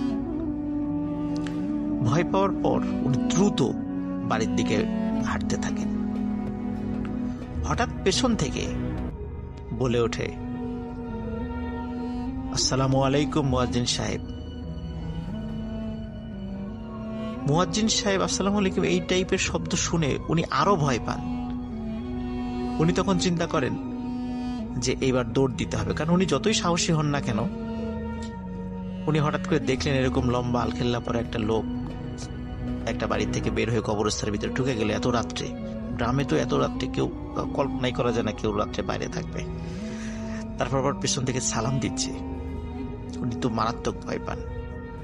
উনি দৌড় দেওয়ার জন্য উদ্যত হবেন, তখন হঠাৎ উনি ফিল করেন ওই সাদা আলখেল্লা পরা লোকটি ওনার একদম পাশে চলে এসেছে এবং বলছে, আসসালামু আলাইকুম মুয়াজ্জিন সাহেব, আপনি ভয় পাবেন না, আমি আপনার কোনো ক্ষতি করব না। তখন খুব বিনয়ের সুরে এবং খুব মোলায়েম সুরে যখন এই কথাটি উনি শুনতে পেলেন, তখন আব্দুর রব মৃধা ওনার সাহস সঞ্চয় করলেন। তিনি সালামের উত্তর নিলেন এবং ওই ব্যক্তির পরিচয় জিজ্ঞেস করলেন। তখন উনি নিজের পরিচয় প্রকাশ করলেন। উনি বললেন যে আপনি যখন বেশ কিছু সমস্যার সম্মুখীন হয়েছিলেন, তখন যখন সেলিম হুজুরের কাছে এসেছিলেন, তখন সেলিম হুজুর যখন বলেছিল যে আপনি যদি আল্লাহর রাস্তায় ফিরে আসেন, তাহলে এখন যে সমস্যাগুলো হচ্ছে সেগুলো হবে না। সেটি আসলে আমি সেলিম হুজুরকে প্রতিশ্রুতি দিয়েছিলাম। যে হুজুর উনি যদি আল্লাহর রাস্তায় ফিরে আসে, আল্লাহর রাস্তায় চলে আসে, তাহলে ওনার নিরাপত্তার দায়িত্ব আল্লাহ যতটুকু আমাকে তৌফিক দান করেন আমি দেখব সেটা। আর এটাও ওই আলখিল্লা পড়ার লোকটি বলছেন যে আমি হচ্ছে একজন জিন। সেলিম হুজুর যখন মাদ্রাসা থেকে হাফেজি পাশ করে তখন থেকেই আমি সেলিম হুজুরের সাথে আছি, এবং সেলিম হুজুরও জানে যে আমি তার সাথে থাকি। সেলিম হুজুর বিভিন্ন সময় বিভিন্ন মানুষের ট্রিটমেন্ট করেন, আমি আমার সাধ্য অনুযায়ী তাকে তার কাজে সাহায্য করার চেষ্টা করি। সেলিম হুজুর অনেক সময় কিছু দুষ্টু জিনেরও তদবির করেন, যার ফলে অনেক জিনও তার শত্রু হয়ে যায়, যার ফলে আমি তাকে পাহারা দেই যাতে অন্য কোনো জিনেরা তার ক্ষতি করতে না পারে। তো সেলিম হুজুরের সাথে আমি ছিলাম 20 বছর, আর আপনার সাথে আমি ছিলাম 7 বছর। সেলিম হুজুর যখন মারা যান আমি তখন খুবই মনে কষ্ট পাই, কারণ ওনার কাছ থেকেও আমি অনেক কিছু শিখেছি। উনি আমার জন্য অনেক দোয়া করেছেন, আমিও তার জন্য দোয়া করেছি।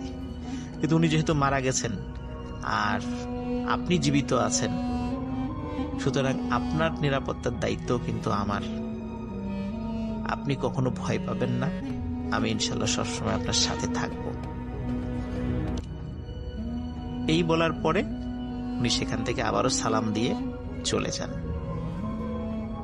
এই ঘটনায় যদিও আব্দুর রব মৃধা বেশ ভয় পেয়েছিলেন, কিন্তু ভয় পেলেও মনে মনে আশ্বস্ত হয়েছিলেন যে না, একজন আল্লাহওয়ালা কামেল জিন আমার নিরাপত্তার দায়িত্বে আছে। এই ঘটনার পরে আব্দুর রব মৃধা প্রায় 60 বছর জীবিত ছিলেন। 2015 সালের দিকে উনি মারা গেছেন। উনি আমৃত্যু ওই মসজিদের মুয়াজ্জিন এবং খাদেম হিসাবে দায়িত্ব পালন করে গেছেন। ওই জিনের সাথে দেখা হওয়ার পরে তার মৃত্যু হওয়ার আগ পর্যন্ত আর কখনো তার সাথে কোনো খারাপ ঘটনাও ঘটেনি, আর ওই জিনকেও তিনি কখনো দেখতে পাননি। অদ্ভুত ব্যাপার হলো যে আব্দুর রব মৃধার যে পরিবার রয়েছে এখনো আজ পর্যন্ত তারাও কোনো খারাপ জিনিসও দেখেনি, কোনো ভালো জিনিসও এখনো দেখেনি, বিশেষ করে ওই জিনকেও সে দেখেনি। এখন কথা হচ্ছে প্রিয় লিসেনার্স, যে আব্দুর রব মৃধার সাথে কেন এই ঘটনাগুলো ঘটছিল। এই বিষয়ে ওই জিন আব্দুর রব মৃধাকে জানায় যে আপনার কি মনে আছে যে আপনার মায়ের সাথে অনেকগুলো জিন ছিল। আপনার মা যখন মৃত্যু শয্যায় তখন আপনাদেরকে ডেকে বলেছিল যে আমি তো মরে যাচ্ছি, কিন্তু এই জিনগুলো তোমাদের সাথে থাকতে চায়, ওরা যেতে চায় না, তোমাদেরকে ভালোবাসে।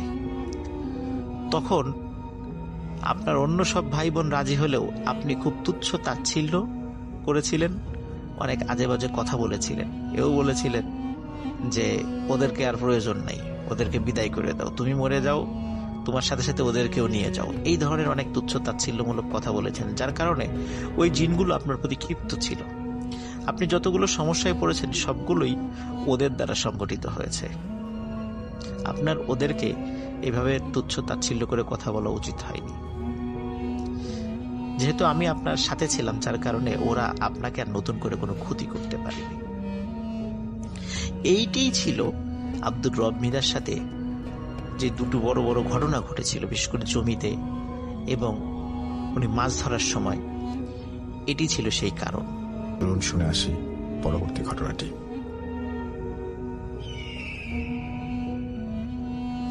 আসসালামু আলাইকুম রাসেল ভাই, আশা করি ভালোই আছেন। আমি মীর রাকিব হাসান, বর্তমানে তেজগাঁও ঢাকাতে থাকি। সরকারি বিজ্ঞান কলেজে অধ্যয়নরত অবস্থায় আছি। আমার গ্রামের বাড়ি জয়পুরহাট। আমি আজকে আমার জীবনে ঘটে যাওয়া এক ভয়ঙ্কর রাতের কথা বলবো। যদি ভালো লাগে অডিও ক্লিপটি সবার সাথে শেয়ার করবেন।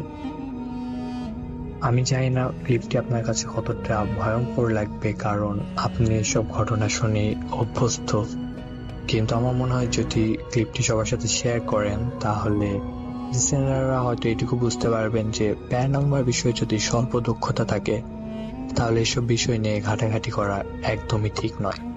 তো বেশি কথা না বলে আমি আমার ঘটনায় চলে যাচ্ছি। ঘটনা ঘটে গত বছর আমার এসএসসি পরীক্ষা শেষ হওয়ার পর। এসএসসি পরীক্ষার পর যেহেতু একটা লম্বা ছুটি থাকে, তো আমি ডিসাইড করি যে এই ছুটিটা নষ্ট না করে কোনো ভালো কাজে ব্যবহার করি। তো আমি বিভিন্ন আমল শেখার চেষ্টা করতে থাকি, বিভিন্ন দোয়া কেরাত শিখতে চেষ্টা করি। তো শিখতে যে হঠাৎ আমি কিছু বই পাই যেগুলো সম্পূর্ণ ফার্সি ভাষায় লেখা ছিল। আমি ফার্সি কিছুই বুঝতাম না, আরবি বুঝলেও আমি ফার্সি বুঝতাম না। তো আমি আমার নানা ভাইয়ের স্মরণ নেই, যেহেতু তিনি একজন বড় আলেম। তো তার কাছে আমি ফার্সি ব্যাপারে কিছু জানতে চাই। তিনিও সম্পূর্ণটা না পারলে কিছু কিছু বলেন। আর এই কিতাবটা ছিল আমার দাদার বাবার, উনি প্যারানর্মাল বিষয়ে অত্যন্ত সিদ্ধহস্ত ছিলেন, কিন্তু ওনার পরের 2 জেনারেশন থেকে আমাদের ভিতরে এই জিনিসটা আসলে হারায় যায়। তো আমি মনে করি যে ওই কিতাবটা হয়তো বা এমনি সাধারণ আমলের। তো আমি ওখান থেকে যতটুকু বুঝতে পারি ততটুকু আমল করতে থাকি, শিখতে থাকি। তো রাসেল ভাই বলা ভালো যে আমার একটা অদ্ভুত শখ আছে, তা হলো কবর খোঁড়ার শখ। আসলে জানি না অনেকে কি ভাবছেন, কবর খোঁড়া আবার কি করে কারোর শখ হতে পারে। কিন্তু আসল ব্যাপারটা এমনই যে আমি মনে করি যখন কেউ আমরা কবর খুঁড়ি তখনই আমরা এই জগৎ থেকে ওই জগতের, এই পরকালের জগতে সবচেয়ে কাছে পৌঁছতে পারি। তো এই শখটা আমি পূরণ করে যাই। তবে কবর খুঁড়লে কখনো আমাদের নিজস্ব পারিবারিক গোরস্থানের বাইরে কোনো কবর আমি খুঁড়িনি। তো ঘটনা ঘটে যখন আমি প্রথম আমার পারিবারিক অবস্থায় বাইরে কোনো অবস্থায় কবর খুঁড়তে যাই, তখন হঠাৎই একদিন আমাদের মসজিদের একজন মুসল্লি ইন্তেকাল করেন। তো তার জন্য কবর খোঁড়ার ব্যবস্থা করা হয় গ্রামের একেবারে শেষের দিকে একটা পুরাতন কবরস্থানে, যেখানে অনেক আগে কবর দেওয়া বন্ধ হয়ে গেছিল।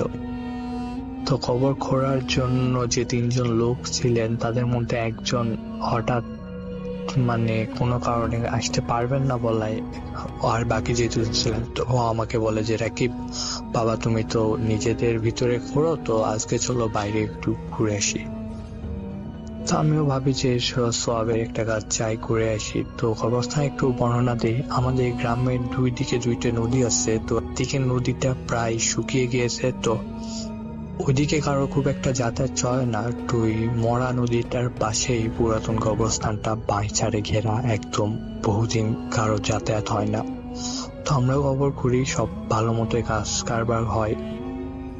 শেষে জানাজা দাফন কাজ শেষ হওয়ার পর আমি করি কি, ওই যে নতুন কিছু শিখতে লাগছি, তো মনের মধ্যে কাজ করে যে দেখি তো একটু চেষ্টা করে।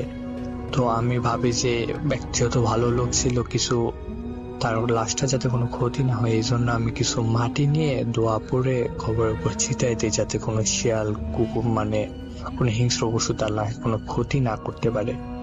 তো এইভাবে আমি বাসায় চলে আসি। পরে ঈশার নামাজের পর, আসরের নামাজের পরে আসলে আমরা মাটি দিয়ে চলে আসি, তারপর মাগরিব যাই। ঈশার নামাজের পর ঘটে কি, আমি বাড়ি আসছিলাম, হঠাৎ আমার এটুকু মনে আছে যে আমার বাড়ি থেকে মসজিদ খুবই কাছে, এবং মসজিদে আমার বাড়ি হচ্ছে পশ্চিম দিকে, কিন্তু আমি পূর্ব দিকে একটু যাই বন্ধুদের সাথে কথা বলতে বলতে। হঠাৎ আমার কিছু মনে নাই, চোখ খোলার পর দেখি আমি ওই কবরস্থানে। বলে রাখা ভালো, কবরস্থানটা আমাদের মসজিদ থেকে কমসে কম তো 1 কিলোমিটার দূরে হবে। আমি কি করে এত তাড়াতাড়ি এই রাতের বেলা এত দূর এই কবরস্থানে আসলাম আমি কিছুই জানি না। তারপর হঠাৎ মনে হলো মাথাটা ঝিমঝিম করছে, আমি জানি না, আবার পড়ে গেলাম মাটিতে। তবে এবার আর জ্ঞান হারাইনি। উপরে তাকায় দেখি 4টে লাল আলো আগুনের গোলার মতো ঘুরছে, চারদিকে ঘুরছে। হঠাৎ একটা এসে আমার ডান সাইড দিয়ে মাটিতে আঘাত করলো। আমি চমকে উঠলাম, চমকে উঠে ডান পাশে ফিরে দেখি আলোটা মাটির নিচে ঢুকে গেছে, আর আগুনের গোলার বাকি 3টা আগুনের গোলা মাটির উপরে ঘুরতেছে ঠিক ওই নতুন কবরটার উপরে। কিন্তু মনে হচ্ছে দেখে ওই 3টা আগুনের গোলা কিছুতেই কবরটার উপরে ঢোকার চেষ্টা করতেছে, কিন্তু মনে হচ্ছে কোনো একটা কাঁচের দেওয়ালের সাথে আটকে যাচ্ছে। আমি এসব দেখে প্রথমে খুব ভয় পেয়ে যাই, তারপর নিজেকে সামলে নিয়ে আয়াতুল কুরসি পড়তে থাকি। আয়াতুল কুরসি, আমানা রাসূল পড়ি, 4 কুল পড়ি। পড়ার পর আমি দেখি যে আস্তে আস্তে সবকিছু আলোগুলো মিশে যেতে থাকে সাইডে। তো আমি করি কি, খুব দ্রুত ওখান থেকে দৌড়াতে শুরু করি, আমার বাড়ির দিকে দৌড়াতে শুরু করি। দৌড়াতে দৌড়াতে আমি রাস্তায় আসতে আসতে অনেক ঘটনা ঘটতে থাকে। রাস্তার 4 সাইডে পুকুর ছিল, তো দুই পাশে পুকুর ছিল। তো পুকুর থেকে কখনো দেখেছি পুকুরের ভিতর থেকে কোনো কুকুর এই পাড়ের থেকে ওই পাড়ে লাফতেছে। পুকুরের ভিতর থেকে, পানির ভিতর থেকে কুকুর কি করে বের হয়েছে, আসলে ওগুলো ছিল হয়তো অন্য কিছু। তারপর ওই পুকুরটা পার হয়ে আসার পর আমার পিছন পিছন দেখি যে একটা বিড়াল আসতেছে, কখনো সামনে কখনো পেছনে। আমি একসময় নিজের কন্ট্রোল হারিয়ে ফেলে ওই প্রাণীটাকে জিজ্ঞেস করি, যে একটু রাগান্বিত হয়ে জিজ্ঞেস করি, তুমি আমার পিছন ধরেছো কেন? আমি তোমার কি ক্ষতি করছি? তো প্রাণীটা নিজের চোখ গোল গোল করে বলে, হঠাৎ বিড়াল বলতে শুরু করে যে তুমি আমাদের কাজে কেন বাধা দিলে?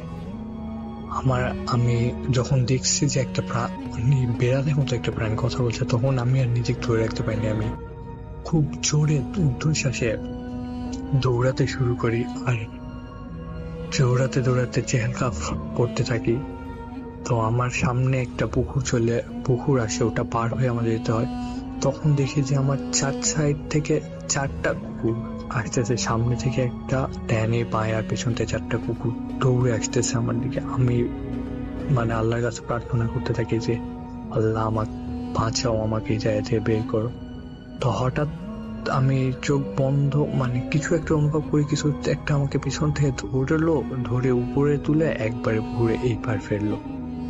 আমি বুঝতে পারলাম না এটা কি ছিল। পরে দেখলাম যে পুকুরের ওই পারে 4টা কুকুর একত্র হয়ে 4টা এক জায়গায় মিশেছে, একটা হলো। তারপর সেগুলো ওই একটা কুকুর মিশে গেল।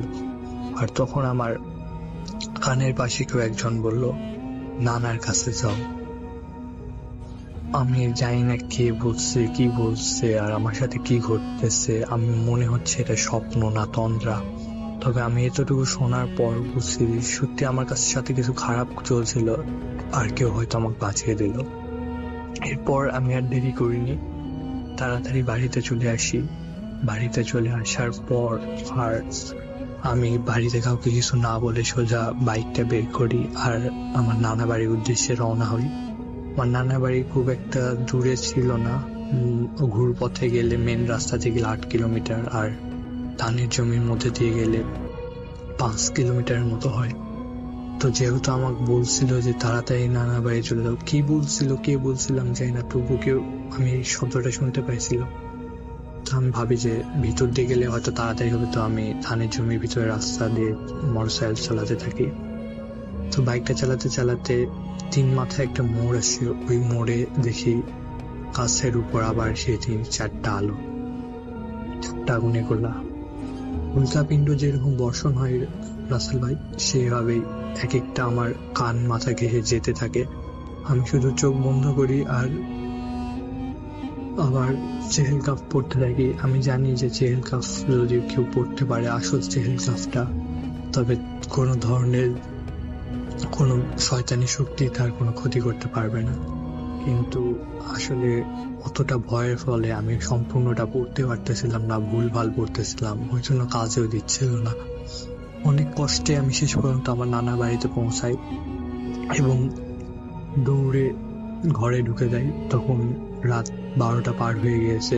আসলে গ্রামের মধ্যে রাত 8টা-9টার পরে ওই সময় কেউ বাইরে থাকে না, আর ধানের জমির মধ্যে দিয়ে আসছি, তাই আশেপাশে কেউ ছিল না। নানা ভাইকে যাই দৌড়ে জাপটে ধরি আর নানা ভাইকে সব ঘটনা খুলে বলি। তো উনি রাতেই ব্যবস্থা নেন।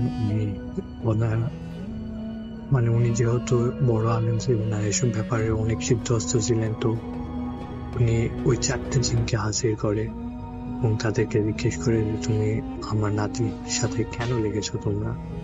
তো ওরা বলে যে আপনার নাতি আমাদের শিকারটা নষ্ট করে দিয়েছে আমরা যার আমাদের যে কবরস্থানে আমরা থাকি সেখানে অনেকদিন পর কবর দেওয়া হয়েছিল, আর আমাদের ওই লাশটা খুব দরকার ছিল, কিন্তু আপনার নাতি ওখানে কবরটাকে বন্ধ করে দিয়েছে, তাই আমরা ওর আশেপাশে প্রবেশ করতে পারতেছি না, আর তার কারণে আমরা কবরস্থানে থাকতেও পারতেছি না।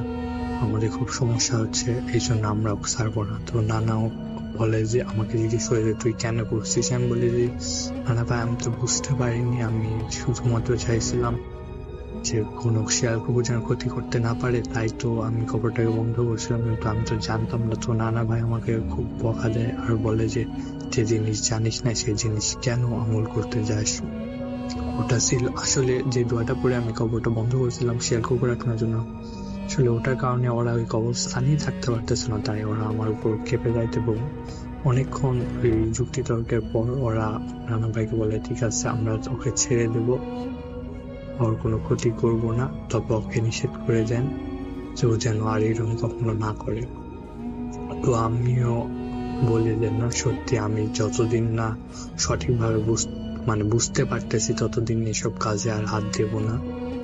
আর তারপরে আমি নানা ভাইকে জিজ্ঞেস করি, নানা ভাই আমি কে ছিল সে যে আমাকে পুকুরে পার করে দিল, আর আমার কানের কাছে বললো যে তোমার নানা ভাইয়ের কাছে যাও। তো নানা ভাই বলে সম্ভবত কে ছিল আমি বলতে পারবো না, তবে সম্ভবত তুই যেহেতু তোর দাদার বাবার বইগুলা পড়তে আমল করতি, হয়তোবা তার তাবেতে আর কোনো জিনিস ছিল যে তোকে ওই সময় সাহায্য করছে।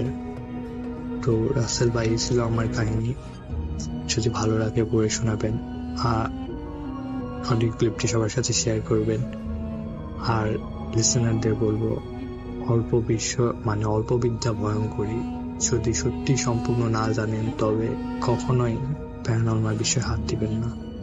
আসসালামু আলাইকুম। সেই প্রত্যাশা নিয়েই শুনে আসি পরবর্তী ঘটনাটি। আসসালামু আলাইকুম, আমি জোনাদ বিন জাফর।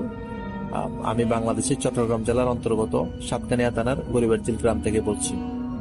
আজকে কিছু কথা না বললেই নয়, যখন থেকে বুথ এফএম এর শুরু 2009 কি 10-এর দিকে, আমি এক্স্যাক্টলি ডেটটা বলতে পারছি না, তখন থেকেই কিন্তু আমি ডাউনলোড করে এবং সরাসরি শুনছি সবগুলা ঘটনাই এ টু জেড, একেবারে শুরু থেকে শেষ পর্যন্ত সব শুনতে না পারলে পরবর্তী ডাউনলোড করে শুনছি, এইভাবে এখনো পর্যন্ত লেগে আছি। তো যখন মাঝখানে শুনলাম বুথ এফএম বন্ধ হয়ে যাচ্ছে, তখন আসলে খুব বেশি খারাপ লাগলো যে 10 বছর একটা প্রোগ্রাম শোনা আসছি, আমি শ্রোতা ছিলাম, এটা হঠাৎ করে বন্ধ হয়ে যাচ্ছে। আর রাসেল ভাইয়ের উপস্থাপনা আলহামদুলিল্লাহ যথেষ্ট সুন্দর। আল্লাহ আপনাকেও আরো দীর্ঘদিন যেন আমাদের মাঝে থাকতে পারেন, ওই ধরনের হায়াত দান করুক, এবং আপনাকে উত্তম জাযা, আপনার ভালো কাজের জন্য উত্তম প্রতিদান দান করেন আল্লাহ আপনাকে, এই দোয়াই করি। তো এরপরে যখন বুথ.com আসছে, তখন আবার আশার প্রদীপটা জ্বলে উঠলো যে হ্যাঁ। তো প্রথম থেকেই ভাবছি যে ঘটনা পাঠাবো, আসলে পাঠানো হয় না। তো আজকে সাহস করেই পাঠাই দিচ্ছি। সময় দিচ্ছিল না তা বলবো না, তবে আলসেমির কারণে আসলে ঘটনাগুলো পাঠানো হয় না। আমার কাছে অনেকগুলাই ঘটনা আছে, নিজের ব্যক্তিগত কিছু ঘটনা আছে, আবার আমার পরিবারের এবং বন্ধু বান্ধবদের কিছু ঘটনা আছে। তো আজকে আমি যে ঘটনাটা শেয়ার করবো সেটা হচ্ছে, আমার চাকরির সুবাদে আমি 2013 ডিসেম্বরে কক্সবাজার জেলার মধ্যে আমার চাকরিটা হয়। আমি কোনো কিছুই বলছি না, কারণ অনেকেই আমাকে চিনেন, এবং জায়গার নামটা যদি মেনশন করি দেখা যাচ্ছে যে অনেকের ক্ষতি হওয়ার সম্ভাবনা আছে। তো এই ক্ষেত্রে আমি জায়গার নামটা মেনশন করছি না। তো যখন আমার চাকরিটা হয়, তখন যাওয়ার পরে পরিচিত তেমন কেউ ছিল না, কারণ নতুন ব্যাচেলরদেরকে কেউ বাসা দিতে চায় না, এটা তো সব জায়গায় হয়। তো এক মামার মাধ্যমে আমি ওনার এক ফ্রেন্ডের বাসায় 1 মাসের জন্য থাকি। তো আমার অফিস টাইম ছিল সকাল 9টা থেকে বিকেল 5টা পর্যন্ত। আর আমার রুমমেট যারা ছিল ওনারা স্বাভাবিক ব্যবসা যেহেতু করতো, ওনাদের দোকান ছিল, ওনারা রাতে সকাল 10টার দিকে চলে যেত, আসতো রাতের 10টা বা 11টার দিকে। তো আমার অফিস যেহেতু 5টা পর্যন্ত, আমি অফিস করে চলে আসতাম, বাদ বাকি টাইমটা আমার হলে এমনিতে ঘুরে ফিরে কাটতো বা রুমের মধ্যে এমনিতেই বসে থাকতাম, এভাবেই চলতো। তো একদিনের ঘটনা, যাওয়ার 15 কি 20 দিন পরে ডিসেম্বরে হবে, সেটা 2013 ডিসেম্বরের 15 তারিখ অথবা 20 তারিখের দিকে হবে। তো আমি একদিন অফিস থেকে এসে আসরের পরে শুয়েছি, মাগরিবের 10 মিনিট আগে, চোখের মধ্যে একটু তন্দ্রা ভাব, যে ঘুম আসবে আসবে। আমি ভাবছি যে একটু পরে আজান দিবে, নামাজটা পড়ে নিবো, আজান দিলে। তো রুমটা একটু অন্ধকার টাইপের ছিল। আমার রুমের সাথে একটা আমার ওয়াশরুম ছিল, ওয়াশরুমের দরজাটা খোলা ছিল। তো আজান দেওয়ার যেহেতু 10 মিনিট বাকি, একটু একটু ঘুম আসছে, পুরোপুরি আসেও নাই। ওই সময় দেখলাম আমার কপালের দরজা যেহেতু একেবারে লক করা ছিল, বন্ধ ছিল, কপালের মধ্যে আমার কে যেন টাচ করছে। সাথে সাথে আমি চোখ খুলে দেখি যে আমার মাথার পাশে একটা ছেলে, বয়স হবে 16 কি 17, দাঁড়ায় আছে। একটা কালো কালারের শার্ট, আর ওই শার্টের মধ্যে স্টার চিহ্ন, ওই ধরনের মানে তারার ইয়ে ছিল, মার্কা ছিল আর কি অনেকগুলা। কালো শার্টের মধ্যে সাদা কালারের অনেকগুলো তারা ছিল। আর নিচেরটা আপনি আসলে খেয়াল করেন উনি কি লুঙ্গি পরেছিল নাকি আসলে এটা আবছা, মানে ধোঁয়া বলবো না, একটা ছায়া, ডাইরেক্ট মানুষ, কুচকুচে কালো। এটা ফেসটা আমি সঠিকভাবে ইয়ে করি না, কিন্তু আমি কাপড়টা, ড্রেসটা আমি মার্ক করছি। ওই সময় আমি চোখ খুলে দেখি যে উনি আমার দিকে তাকায় আছে। মানে দেখতে দেখতে আমি আসলে দৌড়ে যখন দরজার কাছে গিয়ে দরজাটা খুলি, তখনই দেখি যে সেম জিনিসটা আমার দরজার বাইরে দাঁড়ায় আছে। তখন ওই শক, যে পিছনে ফিরে দেখি যে ওখানে ভিতরে আর কেউ নাই। তখন ওই বাইরের লোকটাকে দেখতেছি, ওইটা আমারই রুমমেট। তখন উনি আমাকে বলতেছে যে জনাদ ভাই, আপনি মনে হয় ঘুমাচ্ছিলেন, আমি আপনাকে ডেকে বিরক্ত করতেছি। আসলে আমি আপনাকে আধা ঘন্টা ধরে দরজা নক করতেছি, আপনি তো কোনো রেসপন্স দিচ্ছেন না, ওই জন্য একটু জোরেই নক করলাম। তো আপনি মনে হয় মাইন্ড করছেন। তখন আমি তাকে কি উত্তর দিব, আসলে বাসাটা হারাই ফেলছি। ওই সময় সে বাজার নিয়ে আসছে, তো বাজারগুলো রেখে বলছে আচ্ছা ভাই আমি আসি, তাহলে চলে গেছে, আসে বলে চলে গেছে। তখন আমি চিন্তা করতেছি যে এই যদি এখানে বাইরে হয় আমার রুমমেট যে কাপড়টা পরে আসছে, সেম কাপড় পরা, সেম বয়সের একটা ছেলেকে আমি আমার রুমের ভিতরে দেখলাম। মানে যখন আমি দরজা করলাম দেখি যে সে ভ্যানিশ নাই। তো এই জিনিসটার পরে আমি প্রচন্ড ভয় পাই। ভয় পাওয়ার পরে আমার পাশে আমার চাচির বাসা ছিল, চাচির বাসাতে চলে যাই আমি। এরপর থেকে যে কদিন ছিলাম ওই বাসাতে, আমি ছিলাম যে মূলত 1 মাস, এর চেয়ে বেশি ছিলাম না। পরে বাসা শিফট করে ফেলি। এই 1 মাসে আমি, এরপরে 5টা পর আমি আর একলা বাসায় থাকতাম না। পরে শুনি যে আমার রুমমেটদেরকে আমি 2 দিন পরে ঘটনা বলে, আমি বলছি আসলে এই ব্যাপার, বলে যে ঘটনা তো এই বাসার তো আরো সমস্যা আছে। এই বাসার মধ্যে মানে পুজোর থেকে বন্ধ করছিল একবার, বন্ধটা এখন চলে গেছে। ওখানে তো রাতের 2টা 3টার দিকে যখন উঠে ছাদের মধ্যে, তখন মানে পায়ের মধ্যে স্যান্ডেল পরে যদি চেষ্টায় যদি হাঁটেন, যে শব্দটা হয়, মানে ঘষে যদি আপনি স্যান্ডেলটা না তুলে ঘষে হাঁটার যে শব্দটা হয়, ওই রকম শব্দ হয়। মানে কেউ একজন হাঁটে সেখানে ছাদের উপর। ওই জিনিসটা আমার রুমমেট থেকে শুনি। এরপরে আমি বাসা চেঞ্জ করে চলে আসি। তো এই ঘটনা, মানে এই ঘটনাটা রিলেটেড আর কোনো সমস্যা হয়নি আলহামদুলিল্লাহ। এরপরে অন্য বাসার মধ্যে চলে আসি। আরো কিছু ঘটনা আছে অন্য বাসার মধ্যে, এটা অন্য একটা এপিসোডে বলবো, যদি এই ঘটনাটা সিলেক্ট হয় আর কি। আরো কিছু ঘটনা ইনশাল্লাহ পাঠাবো আমি।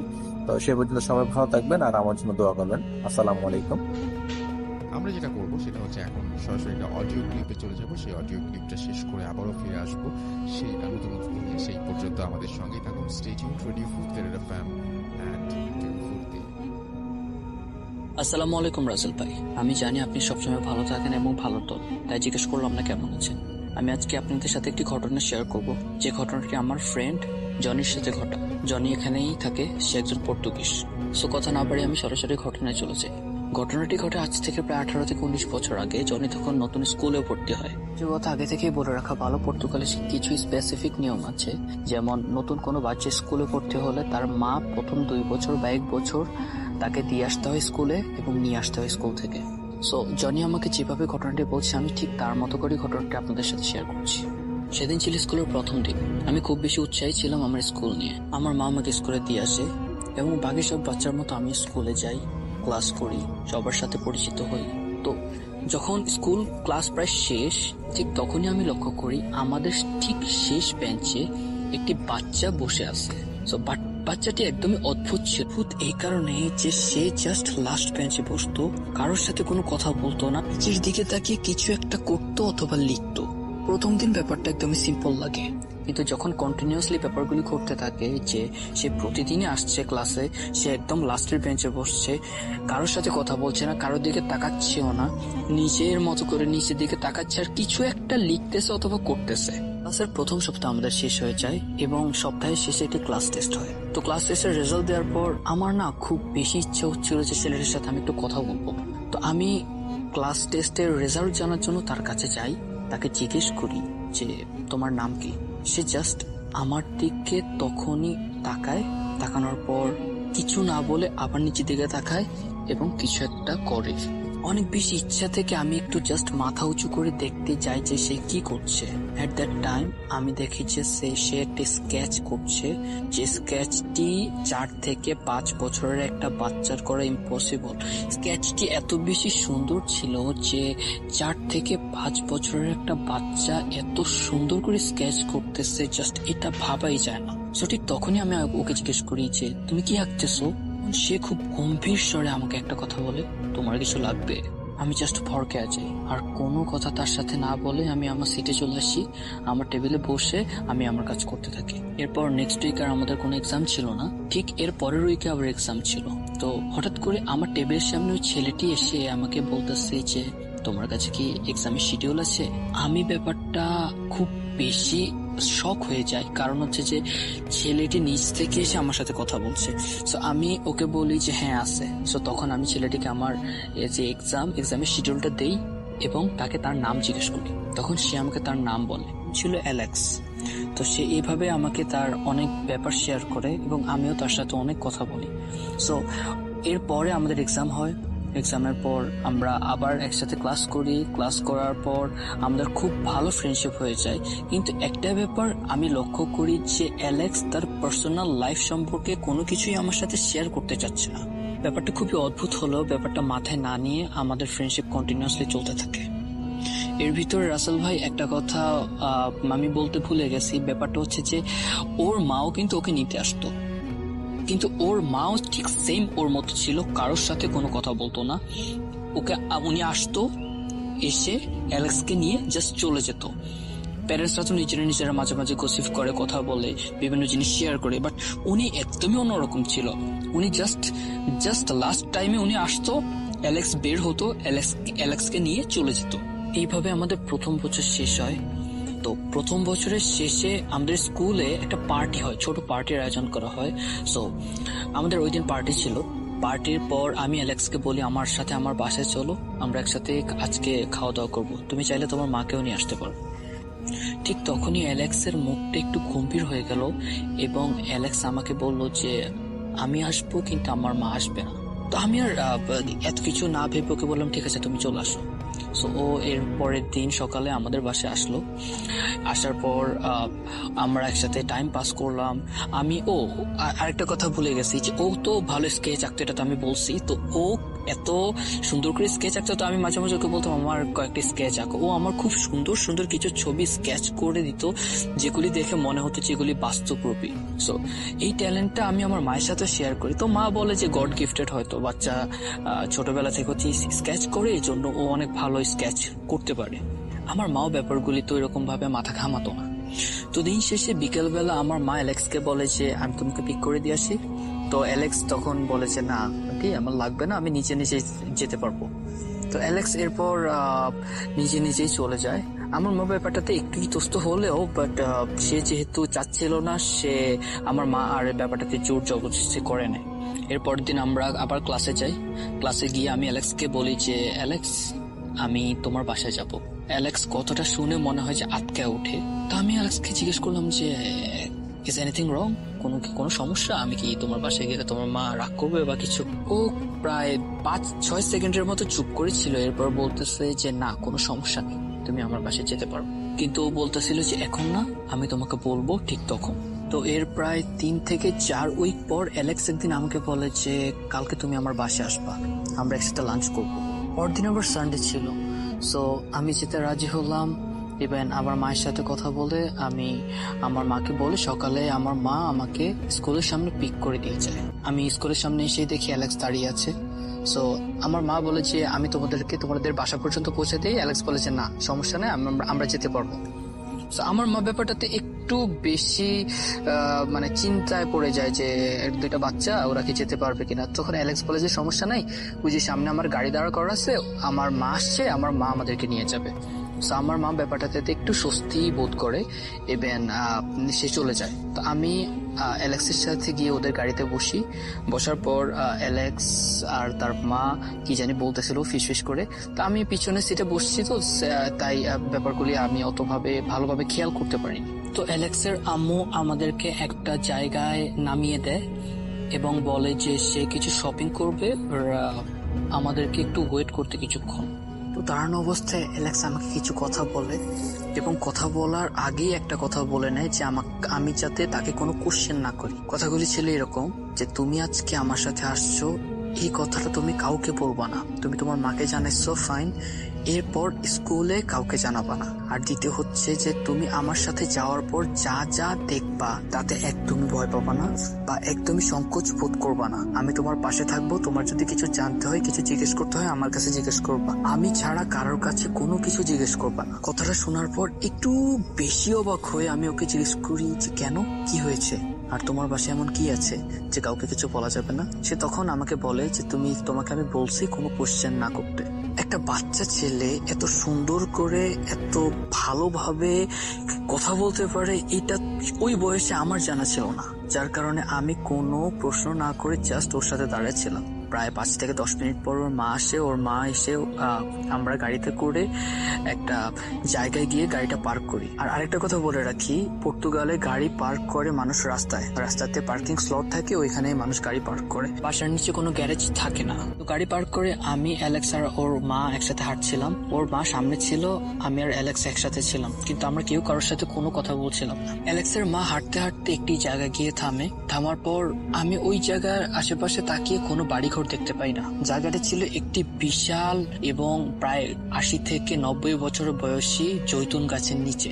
আমি কারোর সাথেই কোনো কথা বলছিলাম না। ঠিক ওই মুহূর্তে অ্যালেক্স আমার হাত ধরে এবং অ্যালেক্সের আম্মু অ্যালেক্সের হাত ধরার পর অ্যালেক্সের আম্মু সেই বড় গাছটিতে তার একটি হাত দিয়ে স্পর্শ করে। একটি সেকেন্ডের ভিতরে মনে হয় আমাদের দুনিয়াটি চেঞ্জ হয়ে যায়। আমি দেখলাম যেখানে আমি আশেপাশে ধুধু মাঠ দেখেছি, ঠিক ওই সময় ওই জায়গাটাতে বিশাল বড় বড় কিছু গাছ, অনেক মানুষ আশেপাশে হাঁটাচলা করছে, ইভেন একটু সামনে গিয়ে সুন্দর একটি বাড়ি। আমি আমার ফ্রেন্ডের কাছে বাড়িটির বর্ণনা জানতে চাইলে সে বলে বাড়িটির আশেপাশে ছিল হলুদ কিছু অদ্ভুত ফুলের বাগান এন্ড সামনে ছিল একটি সুইমিং পুল টাইপের পুকুর। সুইমিং পুল না, বাট পুকুর টাইপের, কিন্তু দেখতে প্রায় সুইমিং পুলের মতো, লাইক ওইটার পানি ছিল হালকা নীল।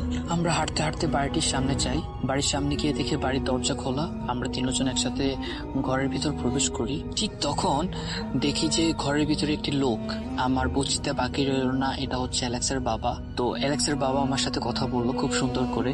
আমি ঠিক তখন শকের ভিতরে ছিলাম, কারণ হচ্ছে যে আমার সাথে কি হচ্ছে, আমি কি দেখতেছি, আমি যে কাউকে জিজ্ঞেস করব আমার সেই বোধ ছিল না, কারণ আমি একটা ছোট বাচ্চা আর আমার সাথে এত কিছু ঘটতেছে, আমি কি বলবো আমি বুঝতে পারতেছিলাম না। ঠিক ওই মুহূর্তে অ্যালেক্সের বাবা আমাকে বলে যে ভয় পেও না। এরপর আমাকে জিজ্ঞেস করে যে তুমি কি খাবা। আমি তখন ওনাকে বলি যে আমি কিছুই খাবো না। এরপর অ্যালেক্স আমাকে বলে যে কিছু খাও, আমরা খেয়ে তারপর বাইরে যাব। এরপর কিছু স্ন্যাক্স আনা হয়, আমরা স্ন্যাক্স খেয়ে তারপর বাইরে যাওয়ার পর খুব ভীতভাবে আমি অ্যালেক্সকে জিজ্ঞেস করি যে কি হচ্ছে। তখন অ্যালেক্স যেসব কথাগুলি বলে সেসব কথাগুলি নেয়ার মতো পরিস্থিতিতে আমি ছিলাম না। অ্যালেক্স বলে আমি তোমার মতো সাধারণ মানুষ না, আমি একটা জিন। এই কথা শুনে আমি জাস্ট শক হয়ে যাই। ইভেন অ্যালেক্সকে বলি যে আমি কি তোমার কোনো ক্ষতি করছি? ঠিক তখন অ্যালেক্স আমাকে বলে যে না, তুমি আমার কোনো ক্ষতি করোনি, কিন্তু আমার তোমাকে খুব বেশি ভালো লেগেছে, এই জন্য তোমার সাথে আমি ফ্রেন্ডশিপ করি, ইভেন তোমাকে আমি আমার বাসায় নিয়ে আসছি। কিন্তু অ্যালেক্স আমাকে তখন একটা কথাই বলে যে প্লিজ তুমি এই কথা আর কাউকে বইলো না, তুমি যদি বলো তাহলে হয়তো তোমার কিছু হবে না, কিন্তু আমার অনেক বড় সমস্যা হয়ে যেতে পারে। আমি তাকে বিশ্বাস দিয়ে বলি যে আমি কাউকে বলবো না, আর প্লিজ তুমি আমাকে আমার বাসায় ঠিক করে দিয়ে এসো। অ্যালেক্স বলে যে তুমি ভয় পেও না, আমি আমার মা দুইজনে গিয়ে তোমাকে সুন্দর করে তোমার বাসায় পৌঁছে দিয়ে আসবো, আর তুমি এখানে আমাদের গেস্ট, সো প্লিজ এই কথা আর কাউকে বলবা না। তখন আমি একটু সাহস পাই। এরপর অ্যালেক্সকে বলি যে তোমার সম্পর্কে কিছু আমাকে বলো। তখন অ্যালেক্স আমাকে বলে যে তার বয়স হচ্ছে 80 বছর। আর সে আরেকটি কথা বলে যে সে যখন মানুষের সাথে বা মানুষদের সাথে চলাফেরা করে তখন তারা একদম নর্মাল মানুষদের মতোই চলাফেরা করে। এই কথাগুলি শোনার পর আমার জাস্ট মাথা ঘুরাচ্ছিল। আমি বিশ্বাস করতে পারছিলাম না নিজের চোখকে, নিজের সামনে যা ঘটছে এইসব ব্যাপারগুলিকে। এরপর অ্যালেক্স আমাকে তার পুরো বাড়িটা ঘুরিয়ে দেখায়, তার আরো 2টা ভাই বোন ছিল তাদের সাথে পরিচয় করিয়ে দেয়। এরপর আমরা অনেক ভালো সময় স্পেন্ড করি এখানে। যখন প্রায় দুপুরের সময় আমরা একসাথে সবাই মিলে খাওয়া দাওয়া করি। খাওয়া দাওয়া করার পর একদম যখন বিকাল হয়ে যায় ঠিক তখনই আমি অ্যালেক্সকে বলেছি আমার বাসায় যেতে হবে, আমার মা না হলে আমার জন্য টেনশন করবে। অ্যালেক্স তখন তার মাকে বলে ব্যাপারটা। ইভেন তার মা রেডি হয়ে আমাকে আর অ্যালেক্সকে নিয়ে আবার রওনা দেয়। তো আমরা যেভাবে এসেছিলাম ঠিক সেইভাবেই সেই রাস্তা দিয়েই ঠিক একটা পর্যায়ে গিয়ে অ্যালেক্সের মা হাওয়ার ভিতরে জাস্ট হাতটা উঁচু করে এবং আমরা সেকেন্ডের ভিতরে আবার দেখি ওই গাছের সামনে চলে আসছে। আমার কাছে এই ব্যাপারগুলি এতটা বেশি অদ্ভুত ছিল যে এরপর আমি গাড়িতে ওঠার পর বমি করার পর অ্যালেক্সের মা আমাকে বলে যে, তখন আন্টি আমাকে নিচে বলে যে তুমি এইসব কথা আজকে যা ঘটলো কাউকে বলবা না, তোমার মাকেও না।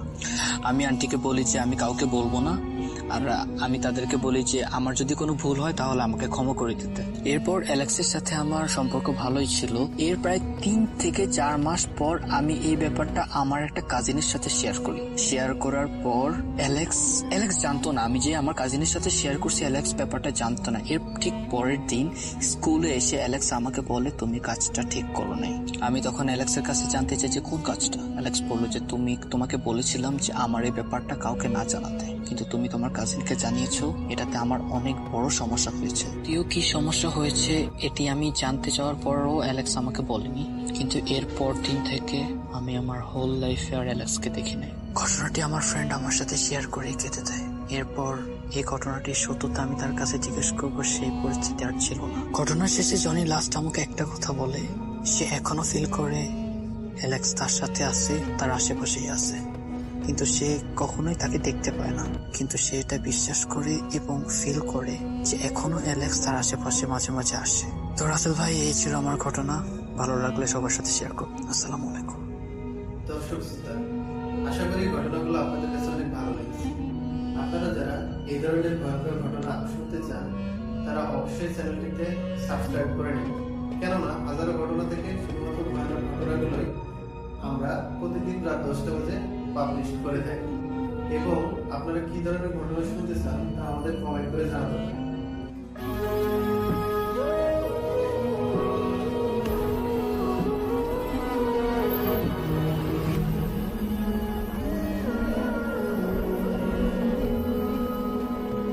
ছায়াপাড়া গ্রামের একদম শেষ প্রান্তে একটা পুরনো ভাঙা একটা বাড়ি ছিল, যাকে ওই গ্রামের মানুষরা ছায়ার বাড়ি বলে ডাকত বা চিনত।